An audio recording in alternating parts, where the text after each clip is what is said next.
All right, everyone, let's see. We're going to go ahead and get started here in a moment. Thank you for that brief pause before we got started. And now, at 2:09 p.m., I'd like to call to order this regular meeting of the Washoe County School District Board of Trustees. It is May 28th, 2024. Clerk Rodriguez, can we please do roll call? Yes, Madam President. Trustee Church. Here. Vice President Mayberry. Here. Trustee Nicolette. Good afternoon. I'm here. President Smith. Here. Trustee Westlake. Here. Trustee Woodley. Here. And I believe our student representative is delayed. Madam President, we have a quorum. All right. We have a very exciting new member of our team. It is his very first day of work here at the Washoe County School District. He joins us with over 20 years of leadership experience and coming to us most recently from Prominence Health. He is a graduate of the University of Nevada, Reno, and prior board member of the Governor's IT Industry Sector Council. He is very active in our community, and we are proud to have him as our new Chief of Human Resources. Please welcome Doug Owen. Would you please lead us in the pledge?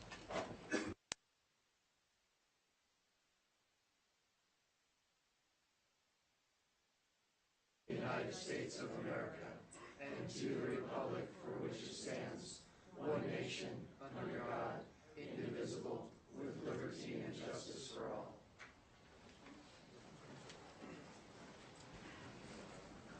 And now we'll move on to item 1.04, our land acknowledgement. Every community owes its existence and vitality to generations from around the world who contributed their hopes, dreams, and energy to making the history that led to this moment. Some were brought here against their will. Some were drawn to leave their distant homes in the hope of a better life, and some have lived on this land for more generations than can be counted. Truth and acknowledgement are critical to building mutual respect and connection across all barriers of heritage and difference. We begin this effort to acknowledge what has been buried by honoring the truth. We acknowledge that some of our educational structures are situated in the traditional homelands of the Washoe, Numu, Northern Paiute, Niwi, Western Shoshone, and Nuwu, Southern Paiute peoples. We pay respect to their elders, past and present. These lands continue to be a gathering place for Indigenous peoples, and we recognize their deep connections to these places. We extend our appreciation for the opportunity to live and learn in their territory. Thank you. Now that closes item 1.04 and section 1 in its entirety, and now we'll move on to section 2, our consent agenda items. I know that there was an interest in some of these items, so I will ask for formal request now among any trustees who want to pull any of the items. Trustee Church just wants to pull 2.06, and I think I'll be very brief on asking a few questions. And then I want to comment during regular consent on a couple. Very good. Okay, so we will pull item 2.06. And we'll pull that and prepare staff for that item. And so that means remaining, we have 2.02 to 2.05, and then 2.07 to 2.16. Before we go to public comment, I do want to open it up to any colleagues that have any general comment on any of those remaining items. Vice President Mayberry. Thank you. Thank you, Madam President. I just want to acknowledge items 2.07 and 2.08. These are the single point entry items. I just want to thank staff for their due diligence. I, along with Trustee Rodriguez, have been fairly vocal in this. I think, you know, when you're on the school board and you have kids in high school, you tend to hear more about those issues than if you had kids, you know, in elementary school. So single point access for our high school has been a very big topic. I understand that 2.08 addresses McQueen, single point entry, which will serve as a catalyst for Reed and Galena. And then I understand that the single point entry for DeMonte will be coming back to us in June. And that'll be a catalyst for Spanish Springs and North Valleys. And I believe that these two high schools will be reviewed in the fall of the next school year to see where there can be areas to improve. And then we'll look at some projects for the remaining high schools here in the not too distant future. And of course, 2.07 deals with Sparks High School's single point entry, which is unique, a unique building. So again, I just wanted to acknowledge that we're making progress. We're on our way to ensuring that all of our high schools are more secure, similarly to our middle schools and elementary schools. So thank you for indulging me. Thank you, Interim Superintendent, to your team too for making that happen. Thank you. Thank you. I want to just make a few comments about 2.10, and that's Aramark. I would like to direct you to the documents that are online under the board calendar, because there's a thorough explanation of why at this point we will continue with Aramark. And that is not to say that all the public comment that we have received that has been very diligent, informative, and caring about single-use plastics and our green team and concerns about the food that we serve, the nutrition, the waste, etc.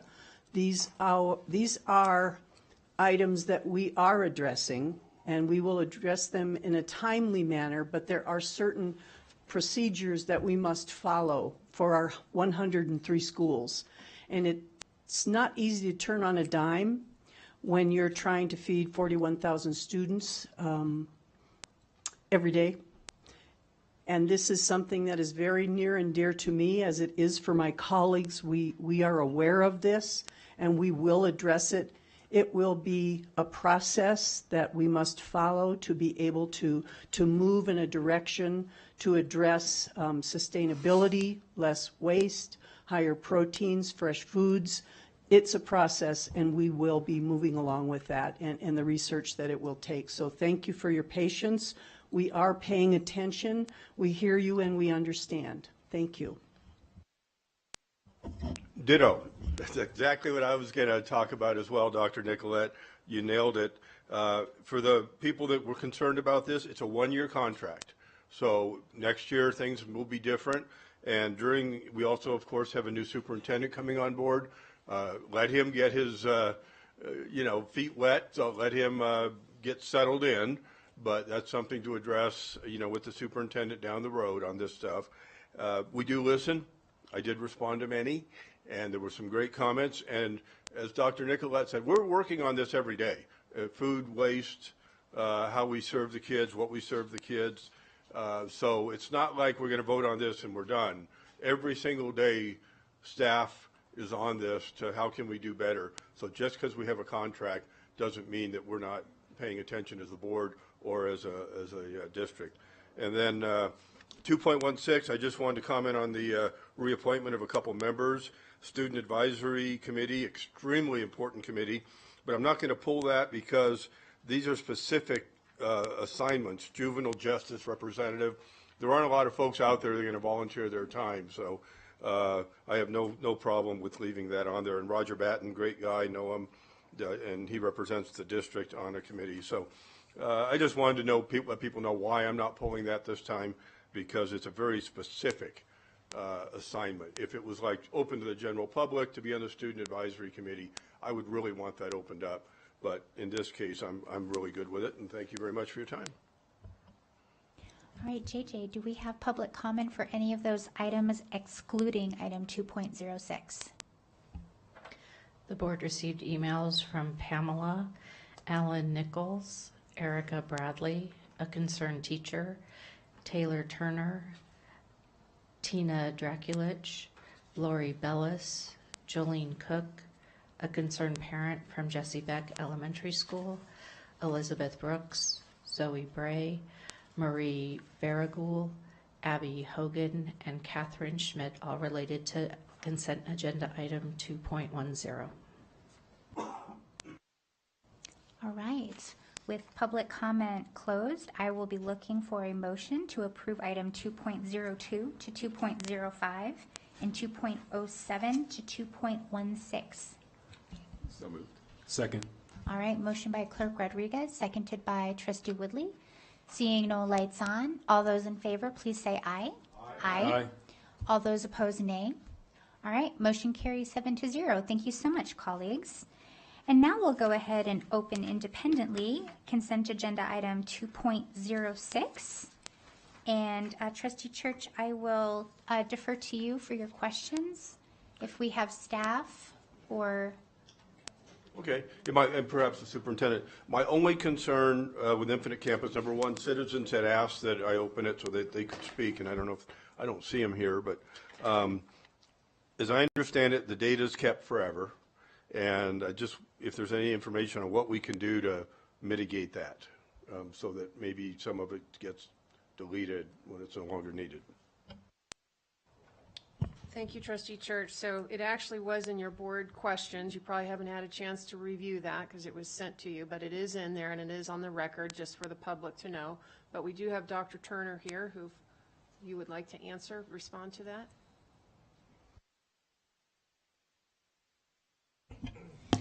Thank you, Dr. McNeil, Board President Smith, Board of Trustees, Chris Turner, Chief Information Officer. Specific to the question, not all of the data is retained forever. Per my response this morning, unfortunately, you haven't had a chance to read it yet. We are pilot data process. Currently, that pilot process will conclude at the end of June, and then we will proceed with the non-essential data items that can be deleted. We are bound to keep transcript data forever. Obviously, we need to represent who attended here and who graduated from Washoe County School District. JJ, do we have any public comment? Valerie Fianacca. Welcome, Ms. Fianacca.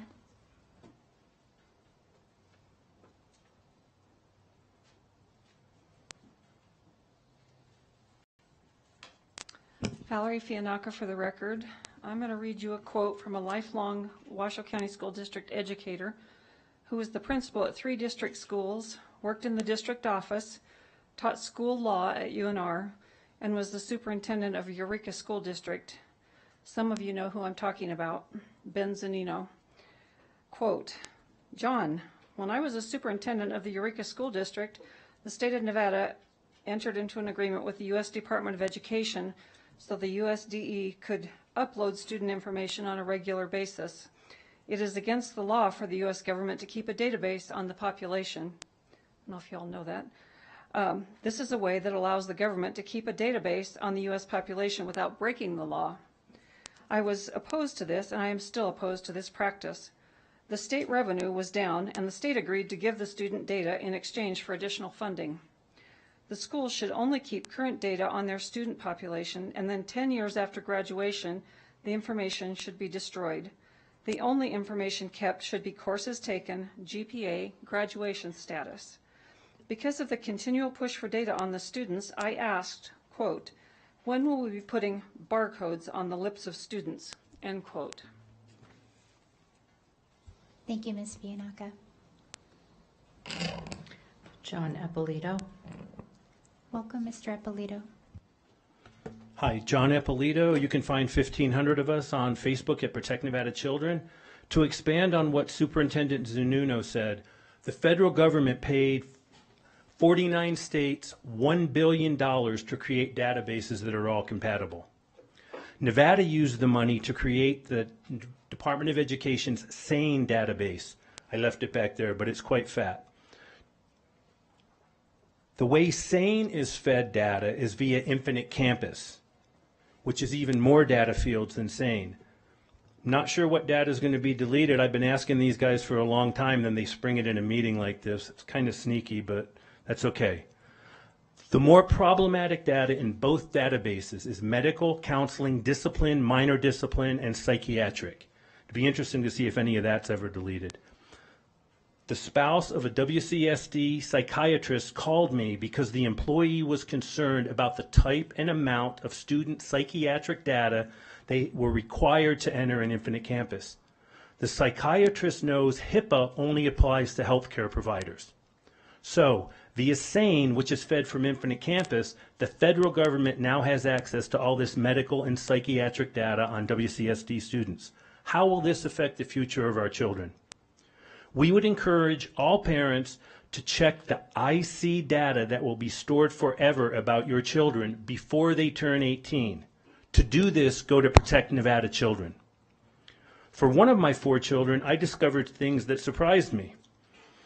I tried to get them removed at around the same time. One of the people who just tried to become superintendent was also trying to get the data on one of his children removed or modified. He may have had more success than I had, I don't know. About 4 years of data on my twins, when printed on 8.5 by 11 paper, was around 125 to 150 pages. Depends if it was the boy or the girl. But my kids have no medical, counseling, or psychiatric issues. Plus, none of my kids ever took the SBAC test, which generates a ton of student data for the vendor, numerous entities, and the federal government, and very little data for the district and even less data for the parents. We estimate most students' Infinite Campus records would be at least 500 pages by the time they graduate. Parents, if you don't believe me and your child is under 18, check it out at protectnevadachildren.org. Colonel Church, thank you for pulling this off the consent agenda. Neither the district nor the state of Nevada can tell us why none of this data is ever deleted. Hopefully Chris will give us more. More importantly, no one really knows how this data that's already been collected will affect the future of our children. And we've learned in other meetings, some of this data is shared with third parties. And one of your employees wasn't so honest a couple times. So we don't know, even if the Infinite Campus data is deleted, what about the other data that third parties already have? Thank you very much. Thank you. You're welcome. That's all I have. All right, I'll entertain a motion on item 2.06.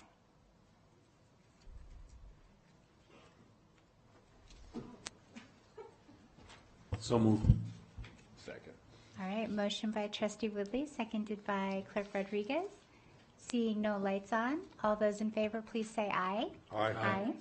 All those opposed, nay. All right, motion carries 7-0. Thank you so much, colleagues. That closes Section 2, our consent agenda items, and now we're going to move on to Section 3, our finance items. And we have item 3.01, the presentation, discussion, and public hearing on fiscal year 2024-25 tentative budget for all district funds. Consideration of possible direction to the superintendent and staff, and possible action to approve the fiscal year 2024-25 final budget. This is an item for possible action. We welcome our Chief Financial Officer, Mark Mathers, our Budget Director, Jeff Bozzo, and because this is a unique item, I am now officially opening the public hearing on fiscal 2024-2025 tentative budget. Great. Thank you very much. Again, Mark Mathers for the record.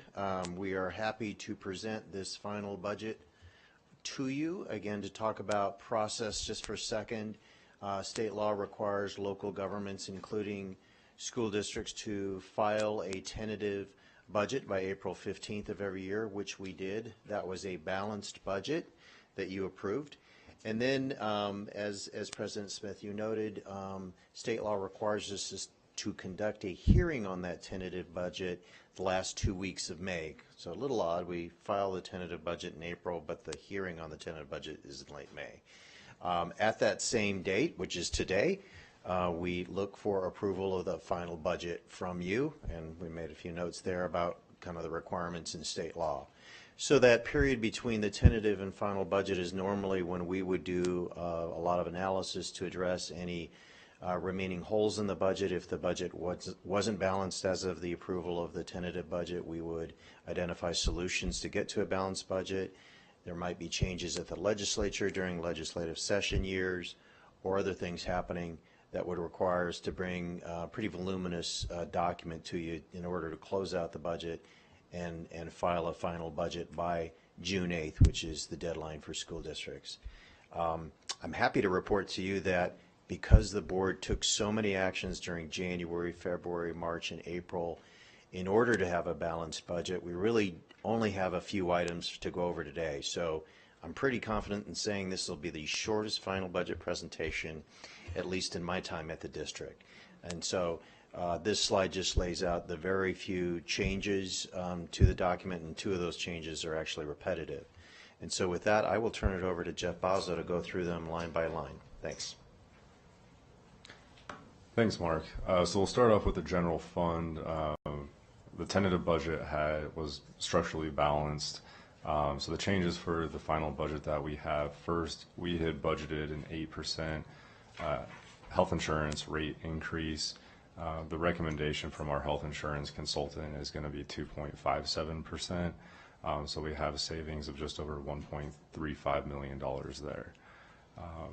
I'll get into this on the next slide, but we have a special education revenue decrease of just over $1 million because most of our state special ed fund is funded with a transfer from the general fund.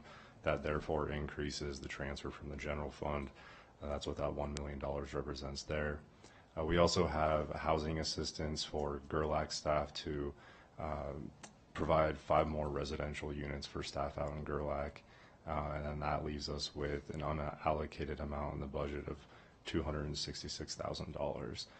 So again, we'll have a structurally balanced final budget for FY25. So the special education revenue adjustment, a few weeks ago on May 3rd, the Nevada Department of Education informed us that they hadn't been making the special education payments correctly in the current fiscal year, so fiscal year 23-24. The methodology in those payments didn't line up to what the legislature had approved in the 2023 session. So with that correction, we lost about $775,000 in funding in the current fiscal year. And next year, that'll be a decrease in what we had budgeted in the tentative budget by just over $1 million. And again, we'll cover that with the health insurance rate savings, and that'll be a transfer from the general fund over to the special education fund.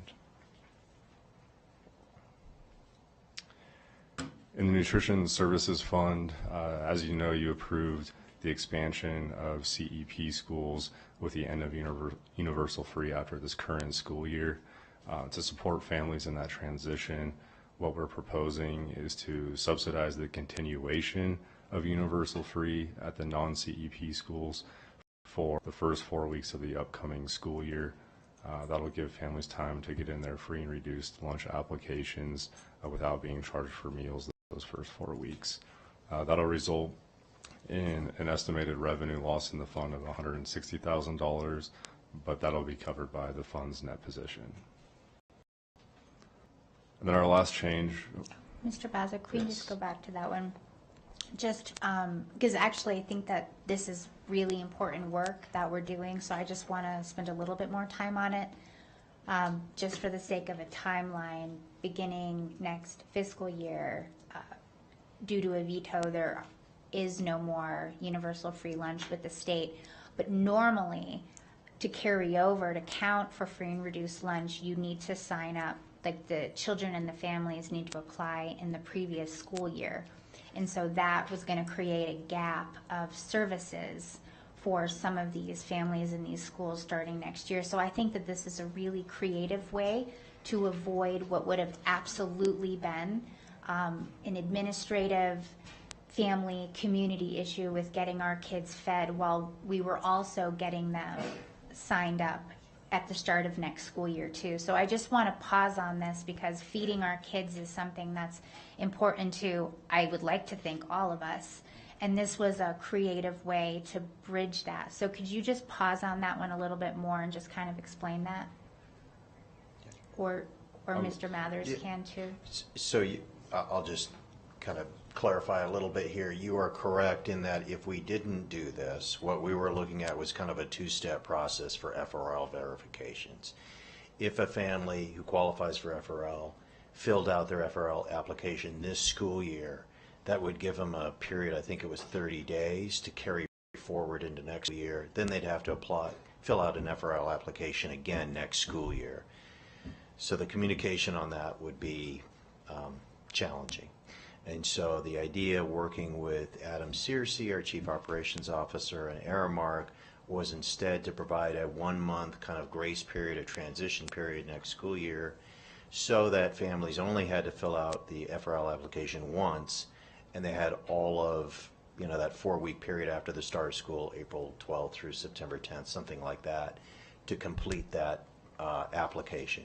Otherwise, those families would get a bill, and then we'd have to zero out the bill later, creating all kinds of confusion. So this was an idea we kicked around, modeled, and the fund can't afford it. It'll come out of the fund balance.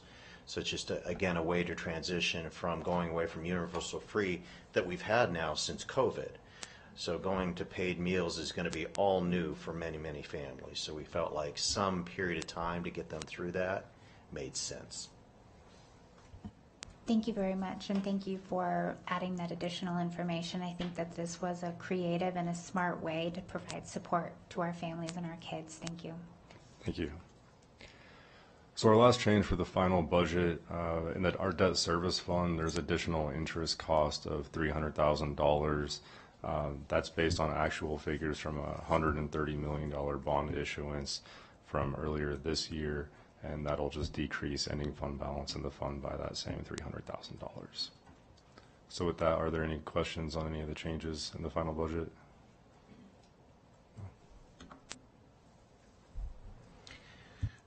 So we could either move forward to closing the public hearing and taking action on the final budget, or we did want to mention or go over, at least show you slides, just again highlighting all of the significant actions taken by our board in this unprecedented budget year. As you know, the board allocated $10 million of general fund dollars to new positions and new programs, and then $15 million of English learner funding for expansion of those services. And so we did highlight those real quickly in the following slides.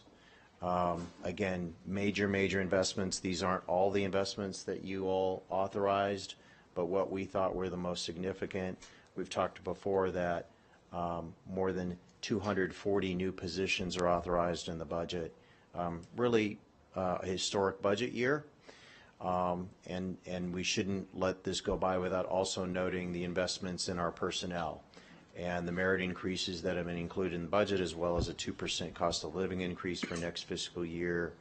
And last bullet point is important to note too. I never thought I'd be able to say that health insurance increases have averaged under 2% for the last 5 years, which is pretty amazing when you think about health insurance increases elsewhere. Usually they're double-digit increases. So we've held the line on health insurance costs for our employees and their dependents.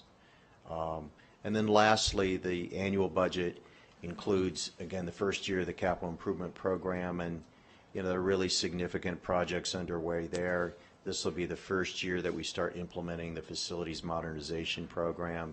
And so, as noted there, there's just some really important work that we're starting, and this will serve as the model for future improvements in future years as well.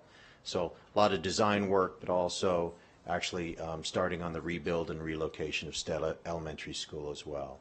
So we wanted to note all those important things. Happy to go over any of them that you'd like. Again, not a all-inclusive list, but again, showing all the good work that's included in this year's budget. And then we have a number of slides following that if you wanted further information about the general fund or other funds. Yeah. I don't need the slide. 2 quick comments. Correct me if I'm wrong. Budget is approximately $1.13 billion, and we're serving approximately 59,000 students for the people that didn't read the supplemental material. Do I have that pretty good? Yes. Yes, you do. Perfect. Thank you. So on the previous page, just for understanding, funding for the IT device refresh program, I understand that, and the acquisition of new enterprise resource planning system. Can you describe that, please? Yes, this is the project that we're underway on to replace what we call Business Plus. That's the name of the financial and human resources system the district's been using for roughly 20 years. So this project will provides the funding for acquisition of a more modern system that'll include workflow for various tasks the district does, freeing up a ton of staff time, making it more usable for schools and end users. And so that we've started that work. That work will continue for several more years, but a major, major initiative of the school district. And thank you, Mr. Mather. Slide 20, if you could go to that real quick. This will take 15 seconds. I think this is always a good reminder to our community just how pivotal our great state plays a role in funding this district and other districts across the country. Look at that, almost 99% of our revenues to this general fund come from the state. That's why it's really important that we have the right legislators down in Carson City. Thank you. Thank you, President Smith. Mr. Mathers, so on the program, does that include like payroll hours, figuring hours for employees at the schools? It is. Our Business Plus system, our current ERP system, we do payroll through that, purchasing through that, budgeting, accounting, talent acquisitions, right, filling positions, position control, the entire gamut of financial or human resources transactions flow through that system. Yes. Have the schools been notified? We have communicated periodically. We are probably 1.5 to 2 years out from implementation, so we don't want to do that logically and not get too far out in front of when we'll actually be able to do training on a new system. And I should note, we haven't selected a new system. So once we select a new system, start having conversations, execute the contract with them, and develop a timeline for conversion from our current system to the new system, then we'll more thoroughly communicate out to schools what will be happening in, like I say, roughly 1.5 to 2 years. That's great news. Thank you. And just to add on to that, Trustee Westlake, the board will be receiving, once that contract is brought to you all, the team will also be showing you exactly what an ERP system does and how that can absolutely positively impact workflows and efficiency throughout our school district. So you all will receive that presentation once a vendor has been selected and the contract is brought to you all. Before we go to public comment, there's just something that I'd like to share on this budget. This is a landmark moment for Washoe County as a community and also as a school district. Many of us were a constant presence in the 2023 legislature, also partnered with our friends from the Nevada Association of School Boards. And we advocated for additional money, not just with ourselves, but with our teachers, our bus drivers, our nutrition workers, our concerned community members. We did this as a team, and we told them that we would do great things when they allocated this money to us. And we have done great things since they've allocated this money to us. And we talk regularly about how our budgets reflect our values. And this budget absolutely reflects the mission, vision, and values of this board and of this district. I am so proud at the number of positions that we've added, the stabilization of much of this funding, the focus on people over programs, and very importantly, valuing our staff as valued professionals. And so I'd like to openly thank not just the members of this board for the votes and the rigorous conversations we've had, but also for staff that led us through a multi-month process. There were many, many worthy conversations that we've had, and many things we still can spend additional money on. So all you legislators out there, I would like to still remind you that the national average is around over $15,000. We're going to make our way there. But this budget shows what we can do when we do receive funding, and I'm very excited for the academic progress that our students will make and the work that we're doing to really elevate public education in our community. So thank you so much. On that note, JJ, may we please take public comment? I have no cards. All right. Then I will be looking for a motion for item 3.01. Thank you, Madam President. I move that the Board of Trustees approves the final budget for fiscal year 2024 to 2025. Second. I'm going to give that to Dr. Nicolette. So we have a motion by Clerk Rodriguez, seconded by Trustee Dr. Diane Nicolette. Seeing no lights on for further discussion, all those in favor, please say aye. Aye. Aye. All those opposed, nay. All right, motion carries 7-0. Great work. Thank you so much. And that also closes the public hearing on fiscal year 2024-25 tentative budget. That now closes Section 3 in its entirety and moves on now to Section 4. These are our items for presentation, discussion, information, and/or action. And we will go ahead and open item 4.01. This is the presentation of a Washoe County School District proclamation honoring May 2024 as Mental Health Awareness Month in the Washoe County School District. This is a Student and Family Supports Officer, Dr. Paula Marca, and our Director of Counseling Services, Catherine Loudon, and a whole team. I love this. Hi, I'm going to turn it over to Catherine.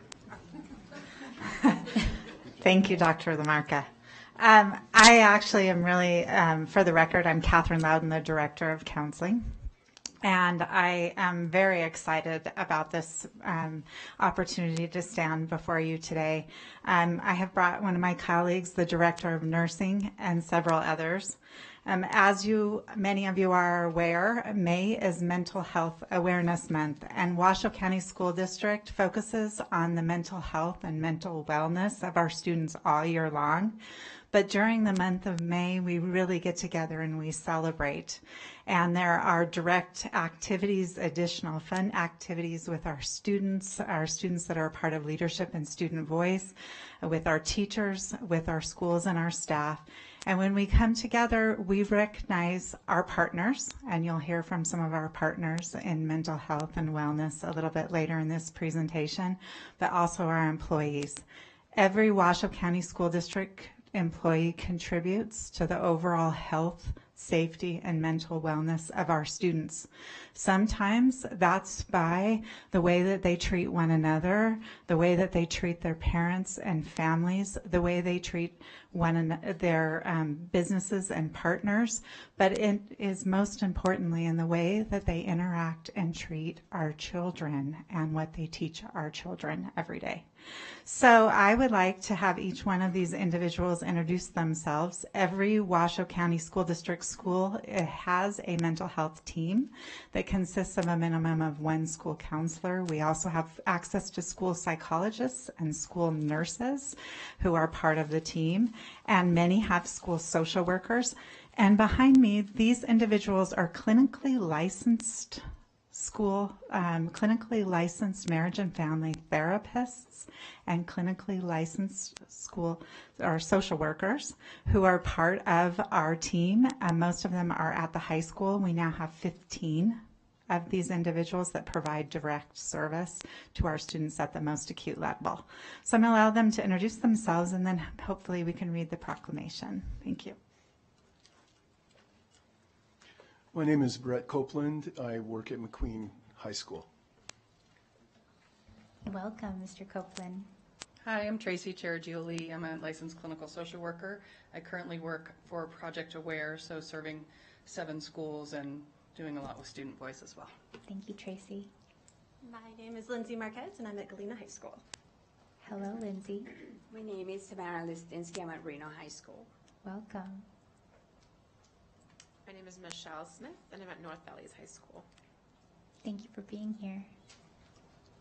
Good afternoon. My name is Kendall Pringle. I'm a licensed marriage and family therapist, and I'm at Reed High School. Thank you. Good afternoon. I'm Lourdes Calzada Santa Cruz, and I'm a licensed marriage and family therapist at Sparks High School. Thank you, Lourdes. Hello. I'm Margaret Heaton Ashby, and I have the honor to work with our students at Washoe Inspire Academy and Turning Points. Thank you. My name is Megan Evans. I'm the crisis response mental health professional for the district, which means I work in crisis. I support our teachers and our students who have kind of some special needs around mental health. Thank you for that work. And that's Jennifer Crane, the Director of Nursing. Many of you know we just recently had our celebration of our school nurses. Is there anybody here who has anything special that they'd like to share? And I saw we also had Betsy Sexton was here. She didn't stand up, but she's in the back, and she's a mental health administrator and also a part of our clinical license teams in our schools. So thank you all very much for having us. Thank you. And when we do read the proclamation, we're going to take a photo afterwards with all of you too. But before we read that, and Trustee Westlake will be reading that on behalf of Interim Superintendent Dr. McNeil, and then also the board in just a moment. But I do want to say thank you so much for what you do, because mental health is a part of our health. It's not for other people who need it here or there. It is for all of us. And so I think a very important part of that is also normalizing. Everything might be quote unquote fine, whatever fine is, and a therapist is a valued member of your care team.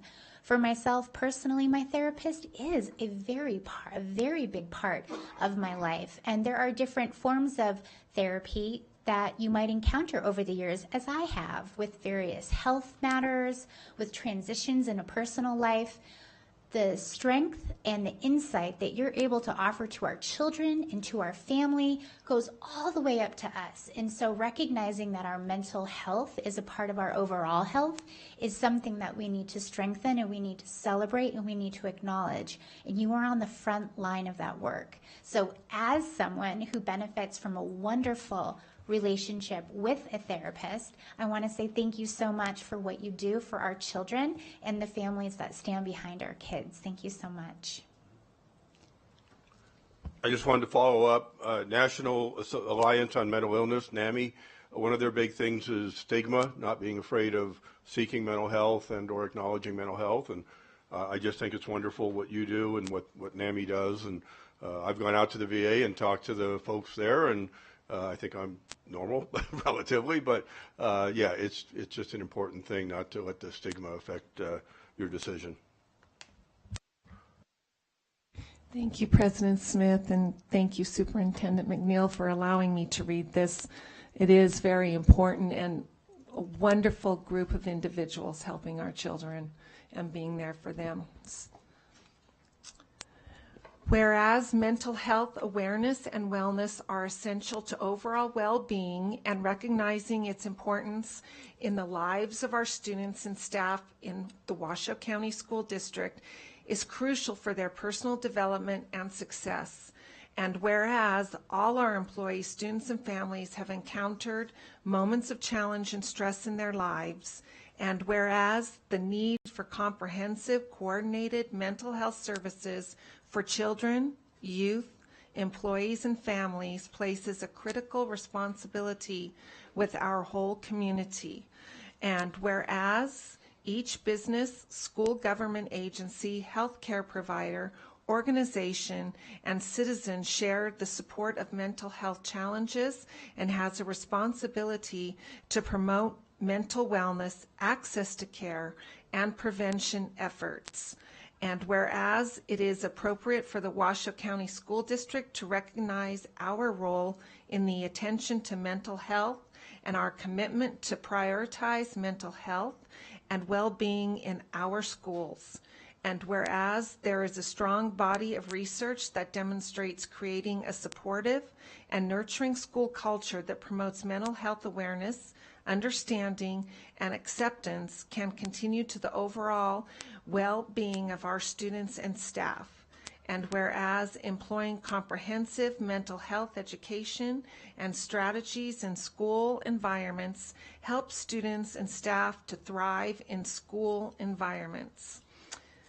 Now, therefore, I, Krista McNeil, Interim Superintendent of the Washoe County School District, do hereby proclaim May 2024 as Mental Health Awareness Month in the Washoe County School District, and reaffirm our commitment to providing a safe, inclusive, and supportive learning environment by acknowledging the work of all the mental health professionals in the Washoe County School District, including school psychologists, school counselors, school social workers, and school nurses. I encourage all members of the community to unite to meet the mental health needs of our youth and staff while reducing the stigma of mental health challenges and fostering empathy and supporting mental health wellness. You're here.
All right, and that closes item 4.01. And while we were taking the photos in absolute stealth mode, we were joined by our student representative, Arabelle Deason. So welcome to the meeting, Arabelle. All right, and we will move on now to item 4.02. I am really excited about this one. This is the presentation and discussion on the purpose and future of the Nevada Association of School Boards. This is an item for presentation and discussion only. The Nevada Association of School Boards is also known as NASB when you hear us use that acronym. And we are so honored today. Come on up. You're the next contestants on the Washoe County School District Board of Trustees meeting. We have our NASB Executive Director, Rick Harris, and Wade Polson, the NASB Board President and Lincoln County School Board Trustee. It is so nice to have you here with us. Well, thank you. I appreciate it. Wade Polson for the record. From Lincoln County School District and President of the Nevada Association of School Boards. I know most of you and dealt with probably all of you, and it's a pleasure to be here.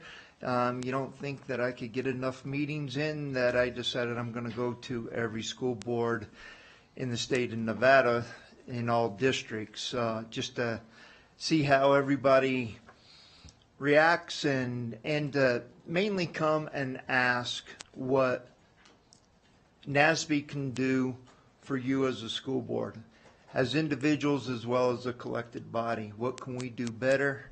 What are some things that we've started some initiatives, but what are some things that are concerning to you as well as things that we do well and you'd like to continue? I've been a school board trustee since 2010. I'm on my last term, and I got 2 years left and term out in 2026. And that whole time I've been part of NASB. And since 2011, I've actually been on the executive committee in NASB since 2011. So it's been a long time, and over the years, as I have come through here, I realize that we all have different needs, and we have large districts and we have small districts. And the thing that has impressed me about the Nevada Association of School Boards is we take every district seriously and their problems as well as their successes. And Nevada is unique. We only have 17 school districts. I don't think there's another state out there that has less school boards than what the state of Nevada does, although we are a huge state. And because of that, our logistics are challenging at best.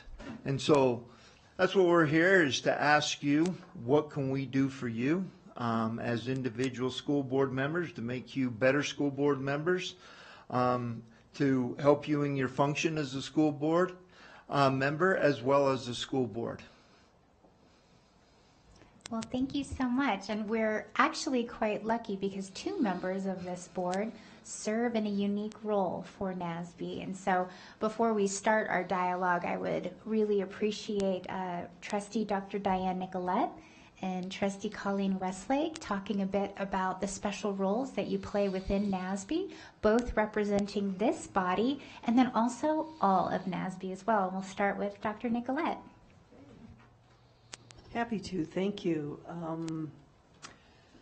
Well, I was voted unanimously as the legislative chair, and I say unanimously because I didn't vote, so I'm not sure I would have voted yes for that, but I am proud to serve in that capacity. And the legislative committee team is a wonderful group of individuals who not only recognize their own schools, their own districts' needs, they are also very cognizant and want to know about all 17 district needs, and that's very important to us because, as Wade said, we're all very different. We have things in common like NRS, but we're all very different in size, scope, miles, students' needs, and so it's important to the committee to really vet and get all information that we can.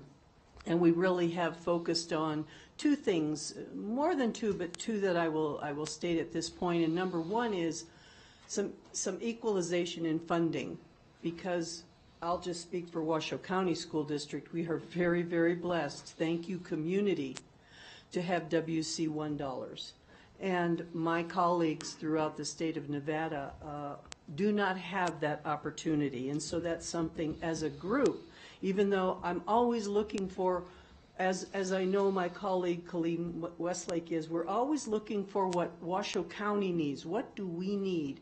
How can NASB support us? It's more than just about us. It's about a collective and us coming together. And then the other thing that's really risen to the top, and we talk about it in very different ways, and that is safety. Safety in our schools, safety for our employees, safety for our students, and we recognize that it's a very complex and multi-layered approach to thinking and what we may move forward with in the next legislative session 2025 and what that could look like in possible BDRs, bills, etc. So we have really come together, and we're very, very blessed to have 104 school board trustees in the state of Nevada, and we work together very well. We don't always agree, but we always have a good time when we get together. And Dr. Nicolette, you mentioned the legislative chair. Did you also mention that you represent our board on the executive committee for NASB too? Oh, because one of you is the board of directors and one of you is the executive committee, so board of directors, right? Yes. Okay. So Dr. Nicolette represents us in both ways. Other way, yes. Executive and board of directors. Yes, so you're on the executive committee. Very good. All equally important. Thank you, President Smith, and so glad to get to see you 2 gentlemen today.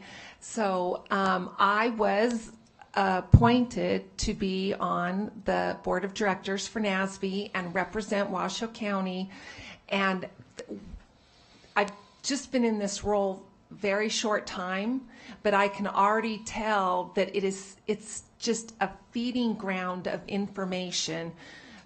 Wade and Rick give so many different opportunities of boards getting together, communicating what's working in their school district, what they've been trying in their school district, gathering information from presenters. We had presenters the last convention in Vegas, and I just took back so many good things, a lot of, reinforcing and building the student voice and building on that. And so that is what I plan to advocate for, and to pass along the information regarding that.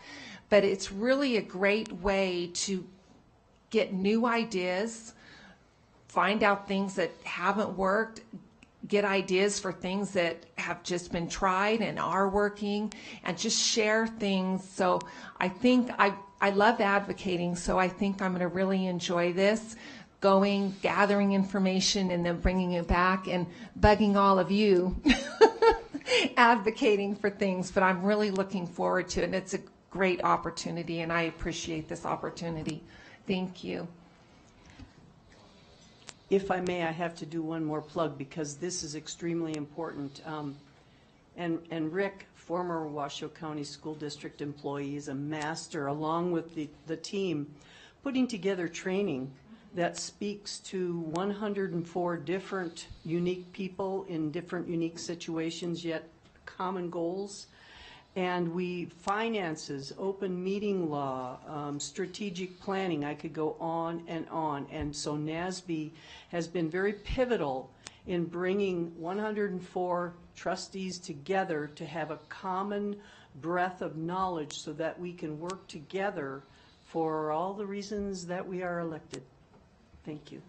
And that's where I'd like to start off with, but also want to thank both Trustee Westlake and Trustee Nicolette, because this is really meant to be a loop of information. And I know that there was a meeting in March, and I have not mentioned this to either of you because I knew we were eventually going to be doing this. And that is that you were both so engaged and so impressive to so many of the colleagues there, that I was receiving text messages from other attendees down in Las Vegas praising how involved you were, especially you, Trustee Westlake. Everybody was thrilled with your engagement, with your enthusiasm. They're very excited to see you in this role, and I know that you're going to bring back strong ideas for us. And that's really where I'd like to jump off, is with the training. So I'll tell you personally, I was appointed originally to this board in July of 2021. And anything I thought I knew, I realized I didn't know very much, because it's one thing when you believe you could do this role, and it's another when you're actually in it. And that happened to be very well timed because of it wasn't quite as far as it is now, but there was I think it was in November, it was the annual training. And so just so everybody knows, all the trustees across the state come to an annual conference. I filled an entire notebook on everything that I learned. And I walked away from that training session so much more educated and able to do this work so much better. So I think one of the things that you do very well is the training. I have heard that, I know that some of our colleagues would like us to hold more of these trainings in other areas besides just like Washoe, and then also, Clark or around those areas. But I think that that's really, really impressive. So to continue with the education is really strong. And then also the advocacy with the legislative work. I don't know what you could share or not share, but for the public to know, all the trustees across the state of Nevada had the opportunity to weigh in on priorities that they wanted to see, because something I'd really like to see from NASB is more advocacy in the legislative process. And again, we have Dr. Nicolette doing that, because there are some realities of challenges that we're facing. And then what I would also consider the privilege of serving, which is in part due to the stipend that's involved with service, among other things. So something I would really like to see more of, or to maybe come back at another time, either through Trustee Nicolette and Westlake or both of you, is to talk about the advocacy work that we're going to be doing in the legislative session coming up, because we're working within these confines, but the reality is we do need to push forward with advocacy for funding for our rural counties or other counties that don't have the benefit of WC1, and then also for changing some of the structures through which we actually operate as school boards and school districts. So those are just some preliminary thoughts.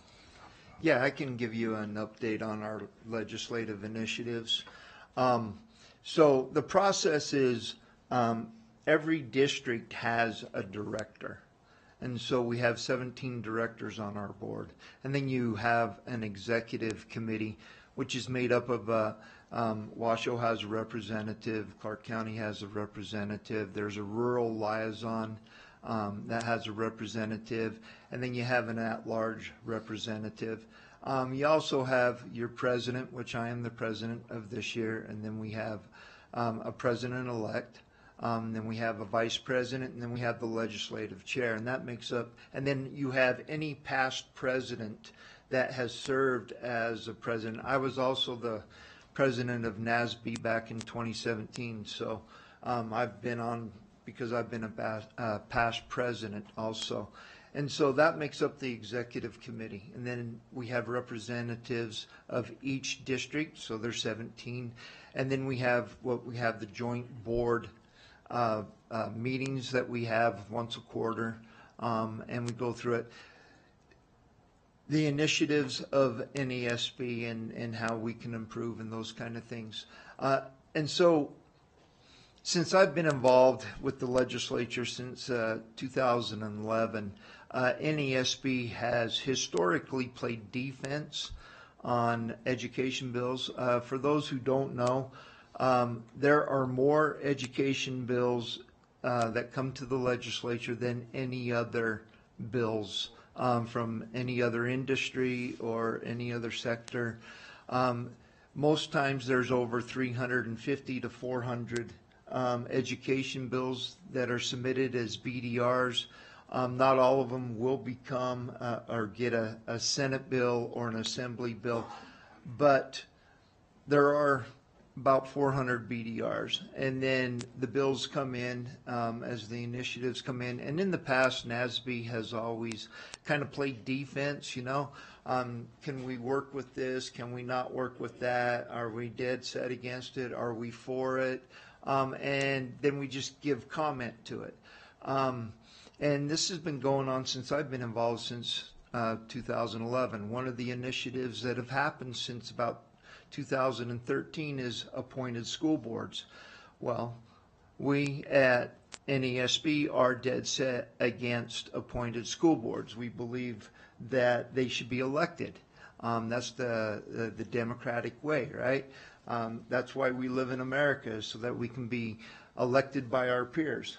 And so we have mostly fought that off, as you know, in the last legislature, that there was a contingency that Clark County ended up having 4 appointed school boards by their 4 largest municipalities down there. And so the city of Henderson, North Las Vegas, Clark County, and which one am I missing? Yeah, City of Las Vegas. Yeah, North Las Vegas, City of Las Vegas, the county, and City of Henderson all get to appoint a board member to the board. We tried to fight that one off. We were unsuccessful in that regard. But we are still committed to not having appointed school boards. I don't think they work. Personally, as well as professionally, I've seen boards that are half appointed and half elected, and they don't become very functional. And so that is one initiative that we have always fought against. In this next legislative session, we have decided that instead of playing defense to bills that come, that we want to play a little offense. And that means that we're going to be submitting our own bills in things that we feel strongly about. And one of them is obviously funding for schools. We always believe, and we are appreciative of what the legislature in the 2023 session has done. They increased funding to schools, and we are happy about that and ecstatic about that because it's been a long time coming. Although one of the issues that was created because of that funding mechanisms and because of the DSA and the way that it all works together, and I'm not an accountant, and I'm sure your financial people can explain it a lot better than I can. However, what has happened is now if you start to build or have funds that are extra, the state can come in and take them or give you less money the next time around. And so the issue has become that now there are currently 12 to 13 school districts that cannot build buildings. They don't have the capability of building a building. For instance, and I'll use Lincoln County as an example. Lincoln County School District, we just passed a bond at capacity for $5 million. That's all we can bond for. $5 million will fix HVAC systems and roofs, but it will not build a new school. The infrastructure across rural Nevada is on average 65 years old. On average. So the buildings that our kids are going through are going to, and the infrastructure that is in place on average is at 65 years. But rural Nevada cannot bond or fund for new schools or to build any building because their capacity is not at the point that they can do it, which relies upon the bigger urban areas. Washoe County, Clark County, you guys have had the ability to be able to do that. Rural Nevada has not been able to do that. So one of our initiatives is to go to the legislature and say, we are thankful for the funding that you have given us, and this is adequate funding at this point, but if we're going to improve our infrastructure to our kids across the state of Nevada, there's going to have to be some mechanism, some way in which we can bond, use our bonding capacity, but also receive extra outside money from the state or from some other area to be able to replace our infrastructure going forward, because at present there is nothing. So that's one initiative. Another initiative is safety. We all want our kids to be safe. We all want, safety is paramount in our schools.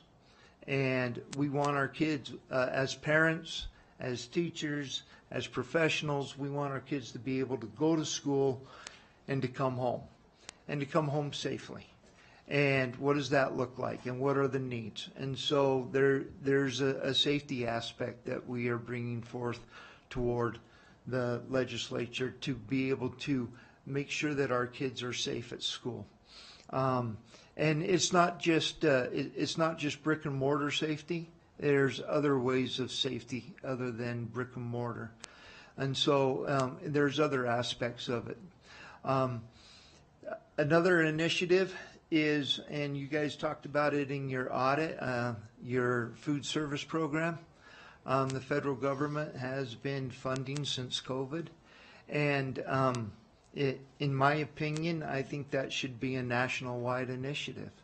And that's one of the things that we would like to do, is put forth a joint resolution through the Senate and through the Assembly to send back to our national delegation. There is a national movement to be able to feed the kids across the United States.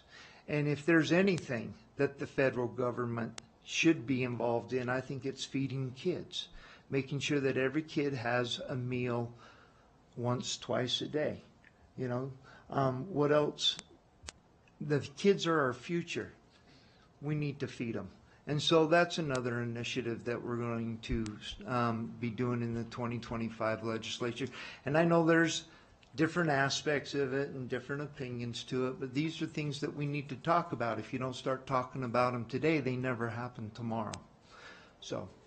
Thank you. I appreciate that. I will say on the adequate, my asterisk on that would be, I don't know that it's adequate, but I would ask, I would at least like Nevada to be national average.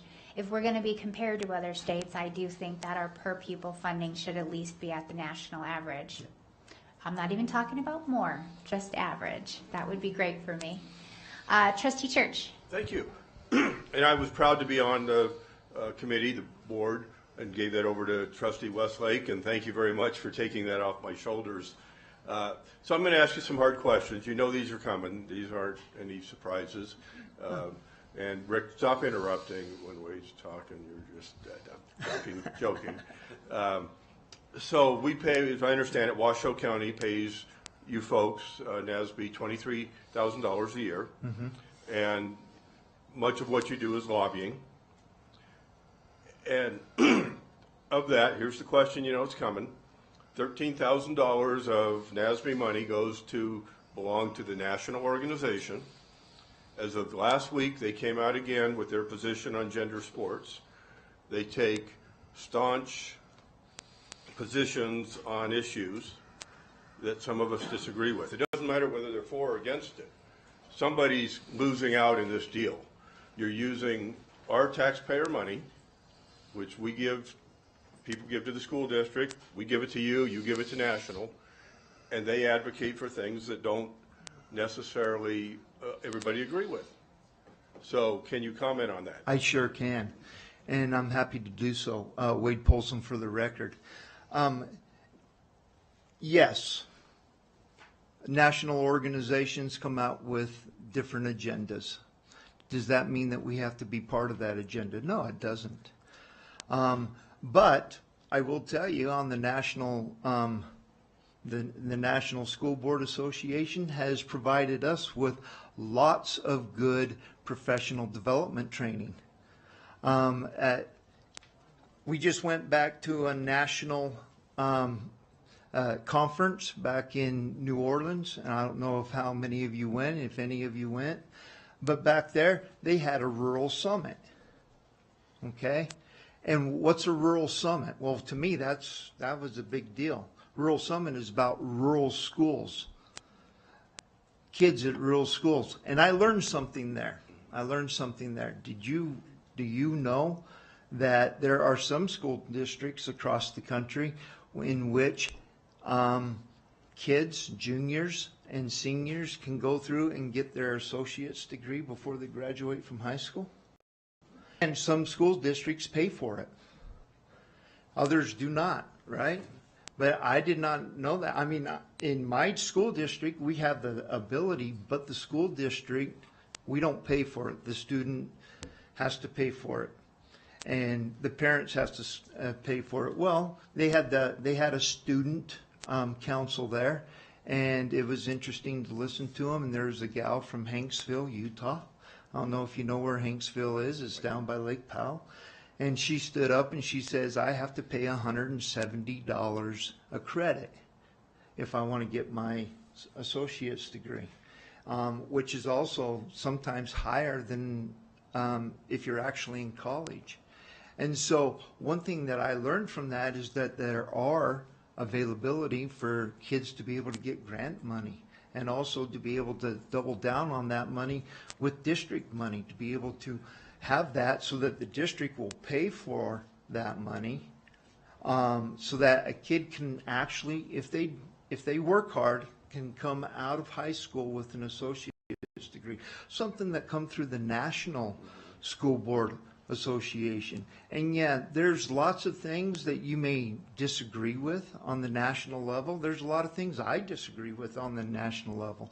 But in my opinion, you go glean what is good for you and what is good for your district. You go take what they have that is good and bring it back so that you can make your district better, and then forget the rest. You don't have to worry about it. You don't have to do what they say. And our dues or our dollars going toward that? Yes, our dollars are going toward that, because I believe that we can glean more from it than not. And the other issue with that, I hate to interrupt. Yeah, We go have a ahead. lot of agenda items, so you got to keep it short. I'm sorry. I'm actually the meeting manager, so Sorry. thank you so All much right. for that. Keep going. We have these wonderful guests here, and you've asked a hard-hitting question that they're answering. Okay. So thank you so much. Knock yourself out. The only other, the other thing I would say with that is, in our opinion, you have to be part of the conversation to be able to effectively change. If you're not part of the conversation, how can you change?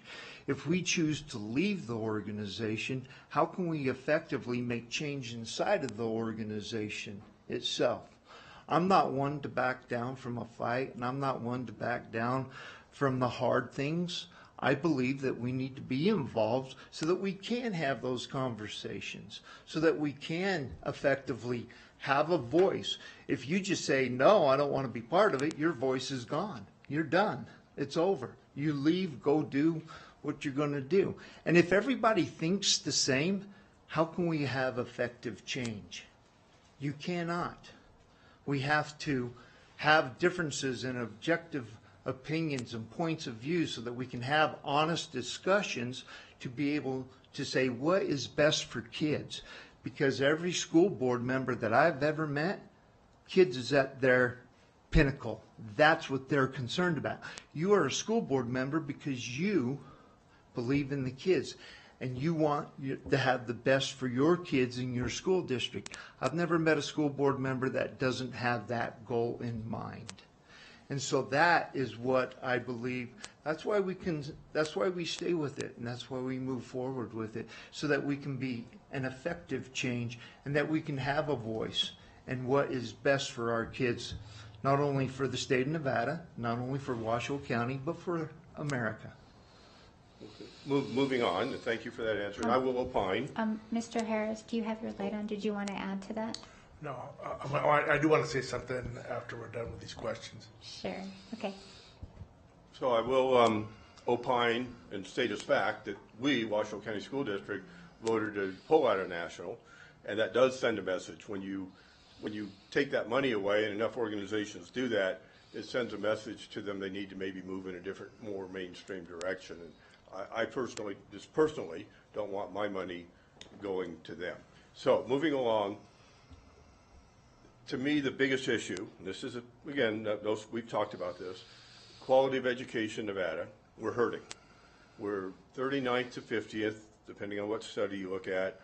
I've got the stats for the state of Nevada, 35% chronic absenteeism, 19% high school proficiency in math, 82% graduation rate. I can go on and on.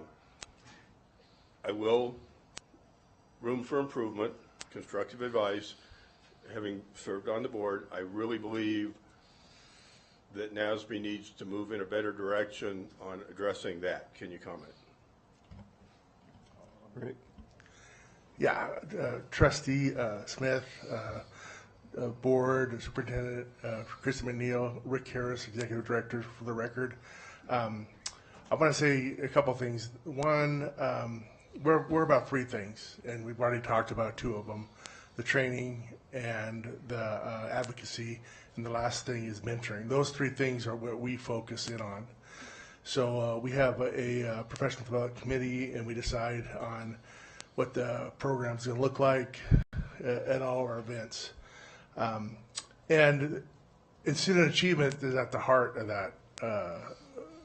that work, and that's something that you all care about, everybody in this district cares about, and there's different ways to measure it, there's different ways to do it, and it's interesting because on one hand, you can find statistics that say how terrible we are, and they can find statistics that say how great we are.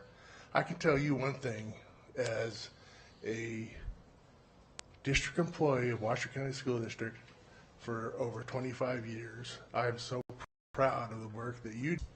I'm so proud of the work of the teachers and administrators and paraprofessionals in the state of Nevada. It's amazing what we do for our kids. And as a parent and a grandparent, what my kids have gone through. And when I talk to people, it's interesting when people do complain or bring up the student achievement question, I ask them about their experience, and most of them, and you guys are probably the same, have great experiences. We're not 100 out of 100, but we do pretty darn well. We do have to get our hands around, we always got to get better, and we always have to train trustees on what questions to ask, you know, what's important. What do you look like for trustees for moving that needle for student achievement? So thank you for the question. I hope I answered it. You did. Again, I think no matter what study you look at, there's great room for improvement. We're not doing well as a state, and I just advocate for you folks to take that more prominent role. A final comment, you're a 501c3. You're not a 501c6. A 501c6 is a lobbying organization. A 501c3 is educational organization. Mm-hmm. You represent the needs of your constituents and your members. So I would just remind you of that. There's more to this than lobbying. It's actually an IRS violation if you exceed a certain level, and I'm sure you're aware of that. I see you nodding, Wade. But I just want to press that issue forward. You are a 501c3, not a 501c6. And, you know, I'm no secrets with us. I've communicated with you many times on my opinions. I'm very opinionated, but I just want to see my taxpayer dollars, of citizens' taxpayer dollars, going in that direction of quality of education, because it is wonderful when we get together. And by the way, there's a lot of costs with that, not just our $23,000, but you know, we have to travel and eat and stay at the hotel, and it costs a lot of money to put that together. And you guys do a great job at that, great job. And what a wonderful opportunity to talk to people from Esmeralda or Lyon. But when we talk, I want to personally, and will attend more, hopefully, and just see more emphasis on quality of education. So enough said, but thank you. Just really quick too, and this is why we're here, and this is why we opened up with what can we do. So I appreciate your input, and I'll take that back.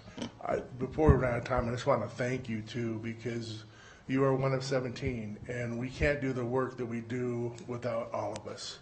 So we appreciate your partnership, and we look forward to getting better every year. Thank you so much, President Smith, and I just want to thank you on behalf of NAS. You know, we have representation at the Nevada Association of School Superintendents, and Rick is there every single meeting. He listens to the conversation with the other 17 superintendents, and then he takes that back and informs NASB. And so we truly appreciate the partnership as well, too. Rick had input on the INVEST document, which you all will be able to see as trustees. But it's a great partnership when we're talking about advocacy for student achievement and what's right for students across this state. So again, I just really appreciate all of the help and support from you, Rick. Thank you, President Smith. Mr. Harris, President Paulson, it's great to see you. I appreciate your haircut too, by the way. Yeah, high and tight, high and tight. Thank you for coming. Thank you for all you're doing. Question for you: does NASB get a BDR? Are you entitled to a BDR during the session? I can answer that. No, we are not. We are not entitled to a BDR. We have to have it sponsored by legislators. Okay, fair enough.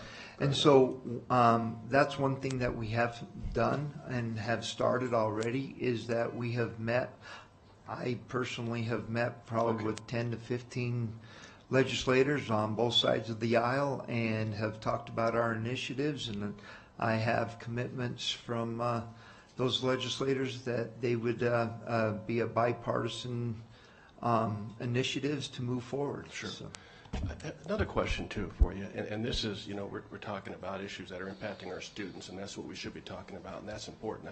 A little bit an issue that's a little bit more micro. It's a little self-serving, so forgive me. I'm not suggesting that you take this to the legislature, but I am curious. I've only been on the school board for 3 years, and I'm all for continuing education, but I'm wondering if you have heard pushback from other school board members about this. The requirement that elected members of school boards have to have so many credit hours, in contrast to other elected officials. I mean, can you offer any insight to that? Yeah. And how that even, you know, the rationale behind that? Yeah. So a few years ago, I don't know how many sessions ago, I think it was they all run together, 2015, 2017, somewhere around in there. One of the things that have happened, because there's been a voice and an initiative out there to have school boards assigned or, appointed. And so in those discussions over the years, one of the things that have come out is, what if we train school boards members? What if they receive training with the governance, with financial, to make them better school board members? Maybe there'd be less contentions and some of the other issues. And so the legislature, and I believe it was 2017, 2015, said that every school board member on the first and third year of their term would receive 6 hours of training. So that's one thing that they established. They put it in the NRS, and that's one thing that NASB does is we provide that professional training.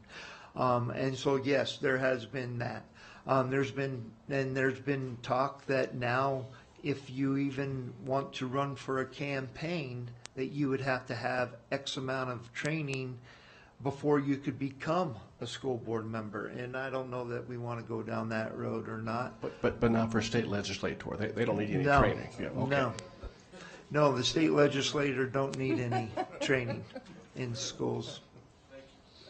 I think that's fascinating.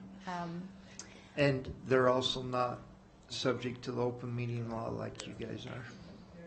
Well, thank you so much. Oh, did you want to say one more thing, Yes, Trustee thank Wesley? you, President Smith. So I just wanted to kind of throw out there that there always is strength in numbers. There is strength in numbers. Even if we're not all on the same page, like I think you'd said before, Wade, or you might have said it, Rick, we all have students at the forefront. And some of our ideas are differing from others, but the important thing is that we're all pulling for kids, and then we can hash out those little things. The other thing is, and I did not realize this before becoming a school board member, but maybe you can weigh in on this, but pretty much everything that we look into, we discuss, we vote on, we approve, is going to have an impact on quality of education. I really hope that everyone kind of puts those glasses on and looks at things, because when we vote on to improve an HVAC, that's going to improve those kids, because they don't want to be sweating their little tushies off, in the dead of summer. The meals, good nutrition, making mental health awareness for May, and stating out loud how important it is for these kids to have the mental support. Everything that really comes through is going to have an impact on the quality of education. And if we keep moving down that road, little steps here, little steps there, we're going to eventually get that. Most of the money that we received is going for things that is going to definitely have an impact on quality of education. And so if our mindset is put the kids first, everything we do following that is going to impact quality of education. But it takes time. It does take time. And we're getting back to where we were pre-COVID, where we hadn't made any gains in 2 years after COVID. And now we're back there, so now we're going to go up. We were just stagnant. So I really have high hopes for what we're going to see in the next couple of years. And I think, again, strength in numbers to push the things that we need to make things better for the kids. Thank you. Thank you. And Trustee Westlake, you're demonstrating exactly why your fellow executive members, your board of directors members are so happy to have you representing Washoe County School District on that group. They're just so resoundingly pleased to have you. I'll give the last word to Clerk Rodriguez, and then we'll wrap it up.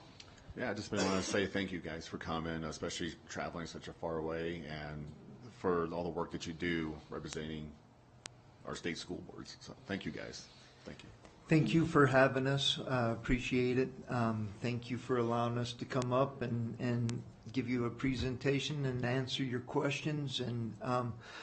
And thank you for serving as school board members. I know it's not easy. It's not fun at times, but if we maintain and press forward with student outcomes, we'll get rid of all the adult problems, won't we? Well, Executive Director Harris and President Paulson, thank you so much for being here. And President Paulson, you should be truly honored and recognized within this community for serving Nevada public education for 14 years now, a total of 16 when you're done. That's tremendous, and that's something I look up to, so thank you so much. Thank you. Thank you to both of you. All right, team, that closes item 4.02 and brings us now to a really exciting item, 4.03, the presentation and discussion of key community partnerships with the Children's Cabinet, Community in Schools, and Dean's Future Scholars, and how they help to support student success. This is an item for presentation and discussion only. And to the public and to my board colleagues, we will take a break after this item. And so with us today, we have again our Chief Student and Family Supports Officer, Dr. Paula Marca, is joined by some wonderful people that do tremendous service, not just for our district, but for the community. From the Children's Cabinet, we have Kim Young, their Executive Director. From Community in Schools of Western Nevada, we have Nicole Willis-Grimes, also their Executive Director. And from Dean's Future Scholars, we have Manuel Ortiz, their Assistant Director, because I believe your Director is also serving the public right now in another capacity. Yes. Thank you so much for being here. We're so excited to have you. Thank you, President Smith, Superintendent McNeil, members of the board. Thank you for the opportunity. For the record, Paula Marca, Chief Student Family Supports Officer, and you've introduced these wonderful people, so I won't do that. We are very excited to provide this presentation, and I will be very brief, and I'm going to turn it over to the experts. So we're going to start with our promise statement as we typically do, but I think tonight this has special meaning. As you know, we'll know every student by name, face, and strength and need, so that they graduate for the future that they want, and we'll do this in partnership with families and community. And so here we are with our community. Also want to highlight our strategic plan in Pillar 2, which is to strengthen and expand our family, community, and school partnerships. So again, this speaks to that pillar, and this is very much directly related to three of our goals, to our safety and belonging goal, but also our academic achievement and growth goal, as well as our empowering students for the future. This is not about mental health awareness, although there is a piece of that. This is about students, and this is about learning, and this is about their needs. It's about early identification, it's about intervening appropriately, and it's supporting them as they venture to graduate from our system for the future they choose. So with that, I'll turn it over to Ms. Young. If I may, we were also joined, also very stealthy. We have a second stealthy introduction. We also have the Director of Dean's Future Scholars, also known to many as Commissioner Maria Luz Garcia, also joined us in the back as well with Dean's Future Scholars. So I think she's going to watch Mr. Ortiz bat from up here, but we wanted to acknowledge you and thank you so much. Know that you've already had a long day serving our community. Thank you, Dr. LaMarca, President Smith, Superintendent McNeil, and Trustees. Kim Young from the Children's Cabinet for the record. The Children's Cabinet, just one of the programs in which we partner with the Washoe County School District is our Signs of Suicide program. We have been working together on suicide prevention with SOS since the 2018-2019 school year. Youth mental health is a huge priority for the Children's Cabinet, as you can imagine, and we have enjoyed this partnership, which allows us to talk with students in the schools and have an understanding of what they're encountering and how we can support them to reduce depression and reduce those suicidal tendencies. Currently, the Washoe County School District provides the Children's Cabinet with $249,000 per year to support this program. That does leave a funding gap of about $76,000, which the Children's Cabinet is committed to supporting and fundraising for, because we think this program is incredibly important. The Youth Risk Behavior Survey in 2021, filled out by Washoe County, Nevada middle school students, showed that, self-reported by our students, 32.7% of middle schoolers felt sad, hopeless, almost every day for 2 or more weeks in a row during the 12 months prior to the survey. 17.7% of our middle school students seriously considered killing themselves during the 12 months before the survey. 11.3% of our middle school students made a plan about how they would kill themselves in that 12 months prior to the survey. And almost 6% had actually tried to kill themselves in those 12 months prior. So these are really hard-hitting numbers, and they really show us where our kids are at and what they're feeling, and the importance of intervening at the middle school level. Suicide is the second leading cause of death among adolescents in the United States. We know that students who are struggling with anxiety, depression, and other social emotional challenges are not learning at those optimal levels. We know that education and the teachers and the school staff that our kids are seeing every day are an amazing protective factor, and they are the supporter for our kids in their long-term success. Nevada revised statute does require school districts implement suicide prevention curriculum. However, it is an unfunded mandate.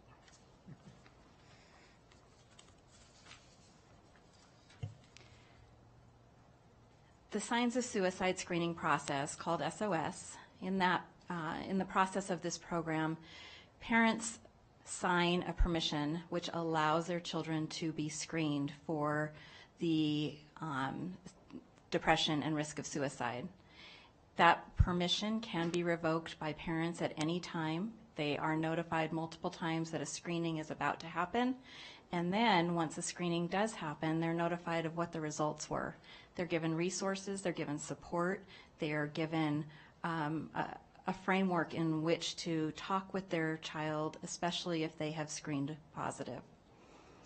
The students who are screened, if they have medium to high risk, they are seen that day by a therapist, licensed therapist who is on the school site, and they are talked to before they are able to return to class. A phone call is made to parents.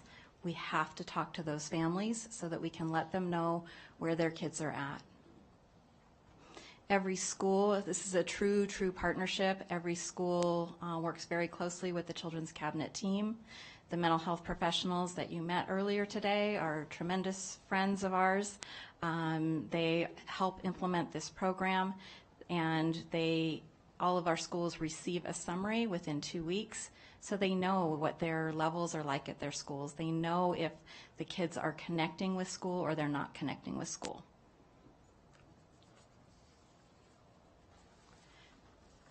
This just shows you the trend that we've seen in suicide risk over the historical time that we've been doing SOS screening. So from 2019 to 2024, you'll see it has stayed about constant. About 35% of our kids are showing signs of depression and risk of suicide.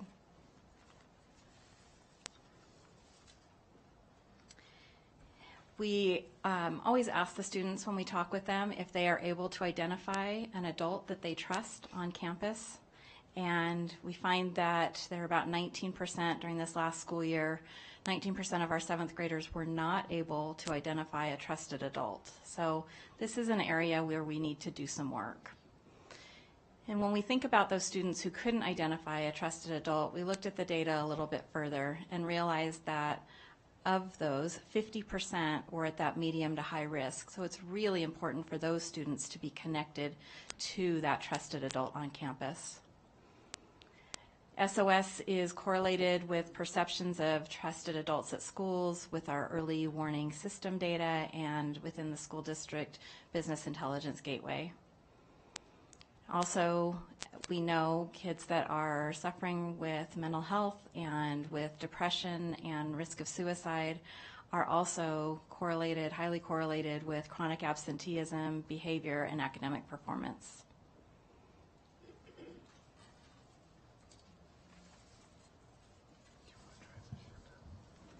Thank you so much for that. I have lots of thoughts, but I'll wait till the end. Okay. Thank you, President Smith, Superintendent McNeil, and members of the school board trustees. My name is Nicole Willis-Grimes. I'm the Executive Director of Communities and Schools of Western Nevada. We are part of a national leading dropout prevention program. We have been here in Washoe County School District. We'll be celebrating our 10-year anniversary this coming school year. As you'll see, we started at Hug High School and Libby Booth Elementary. Just dovetailing off of what Ms. Young had mentioned about key indicators, especially when it ties to mental health, other types of indicators, whether it's absenteeism, course performance, social emotional behavior, and also, or social emotional learning, excuse me, and also behavior. Students don't make a decision their high school year to drop out. It is because of barriers that they face day in, day out, that many of us could not even imagine. And so that's why we actually are in elementary schools all the way through high school. And this is just sort of a history timeline of where we have been and where we're going. We're currently in 15 schools throughout the district. That's in, we recently were added to, so Dr. Lamarck, I believe we're in 9 elementary schools, 4 middle schools, and 2 high schools. And we're looking forward to continuing to grow. This is a very fancy, very detailed infographic about our model, but basically our model is based on integrated student supports. So when we go into a new school, we work with the school support staff, the school leadership, and based on those ABCs, attendance, behavior, course performance, social emotional learning, what their dream is for their school, what their big goal is for their school based around those ABCs. We do a needs assessment. We look and see what current supports are there, what's potentially needed, and then we develop a plan. We have a school-wide plan that is based on basic needs. So we do offer, depending on the need of the school and whether or not there's space and we're wanted to, the need is there and there's a desire to have it, co-located food pantries on school campuses, clothing closets, access to hygiene products, as well as school supplies. And then we go into our tier 1s, 2s, and 3s. Tier 1 is school-wide. Supports. Basically, these are incentives, whether if there's an attendance school, we have attendance parties. It may seem really small, but this is a huge thing for our kids. Sending home certificates for kids who have improved on their attendance is huge, especially for students and their parents, who a lot of times when they get calls from school, it's because of behavior or where is your child. It's something to celebrate, and it's something that our families can be really proud with. Additionally, for our tiered system, we also have our tier 2s, which are small groups. So we do case manage students, approximately 40 to 45 students on each school campus, with the exception of high school, where we have 2 site coordinators because of the size of the population. And so we have 2 site coordinators there. So we case manage approximately 90 students.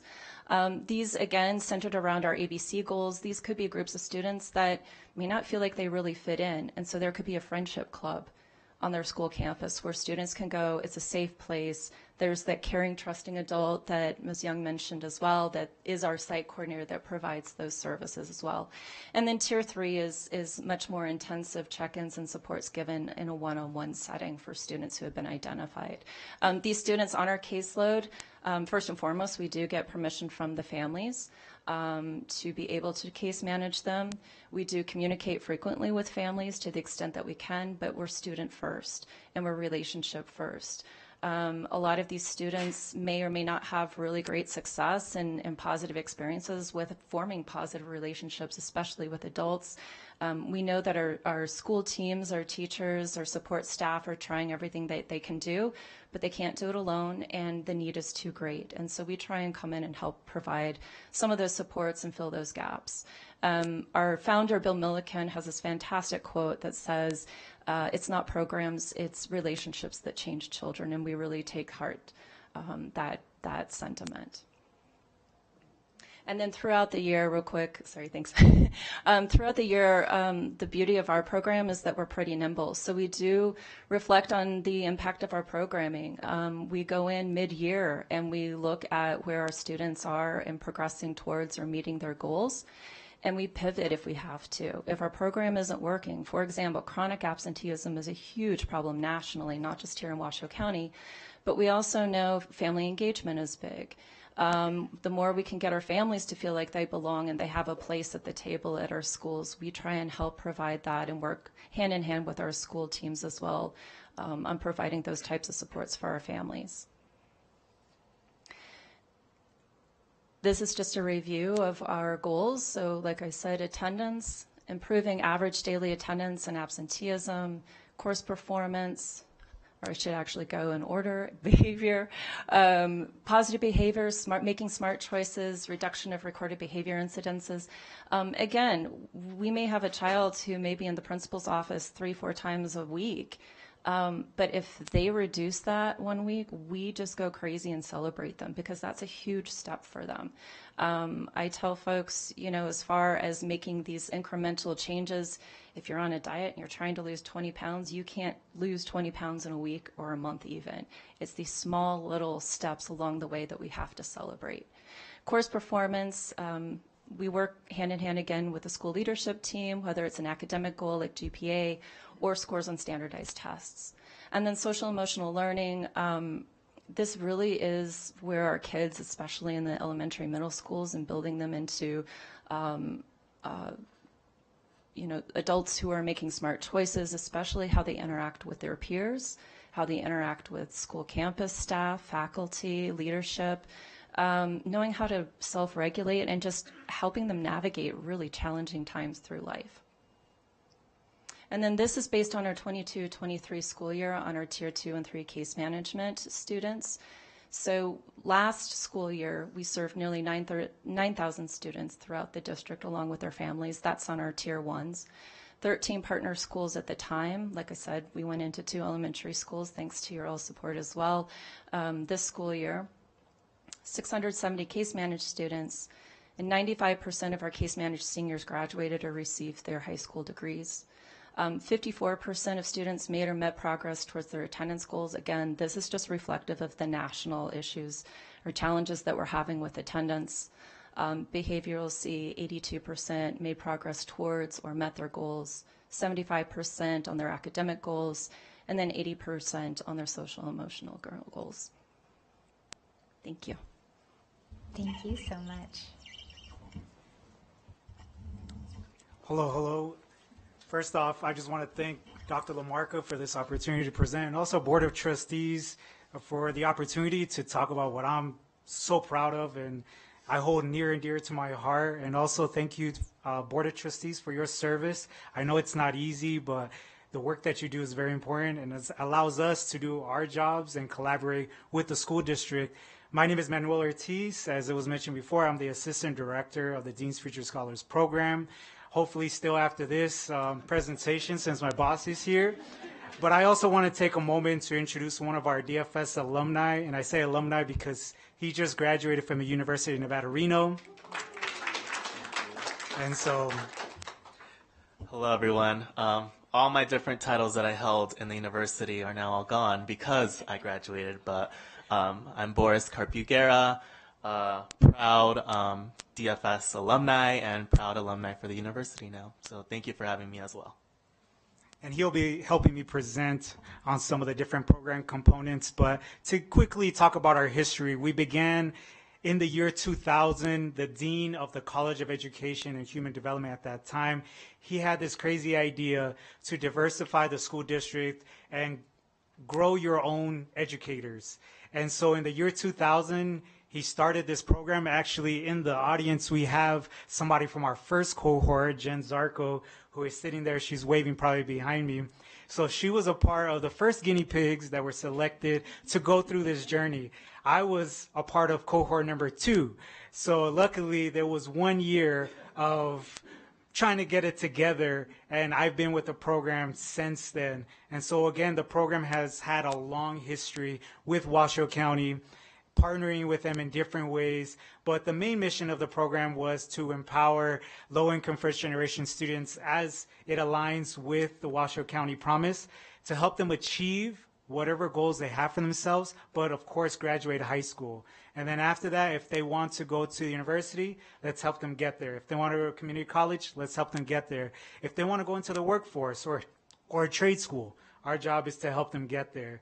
And so that's what the program has kind of evolved into, because as you know, you may tell the students education is great and we want them to be teachers or counselors, but then they start hearing about engineering and business and all these other things. And so our job has changed a little bit to support all of our students. But of course, we still have a lot of educators that come out of our DFS cohorts. And so we're very proud of them. Every year, there's about 70 students that are recommended in 6th grade. And I think that's what makes us unique in the sense that we start so young. As it was mentioned before, they don't decide to unenroll from school or drop out when they're seniors. And so I've been a part of the program since 6th grade, same thing with Boris. And I was recommended from the program by a school counselor who actually became the second director of Dean's Future Scholars from Glen Duncan Elementary School. And I always tell this story. I didn't know what I was getting myself into. He tapped me on the shoulder and he said, "You want to be a part of DFS?" And I was like, "I don't know what that is." "They're going to help you go to college." And I was like, "I don't even know what that is."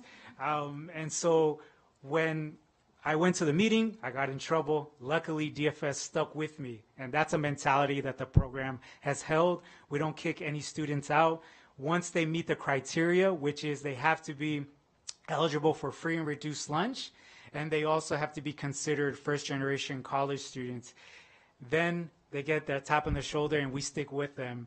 There's then different components that they receive, which Boris is going to talk about because he's been with us for a very long time and he's gone through every single one of these services. Hello, everyone. Also got a call from Mara Luce a week ago to come present, and obviously when she calls, you answer and you do what she tells you to do. So that's what I'm doing here.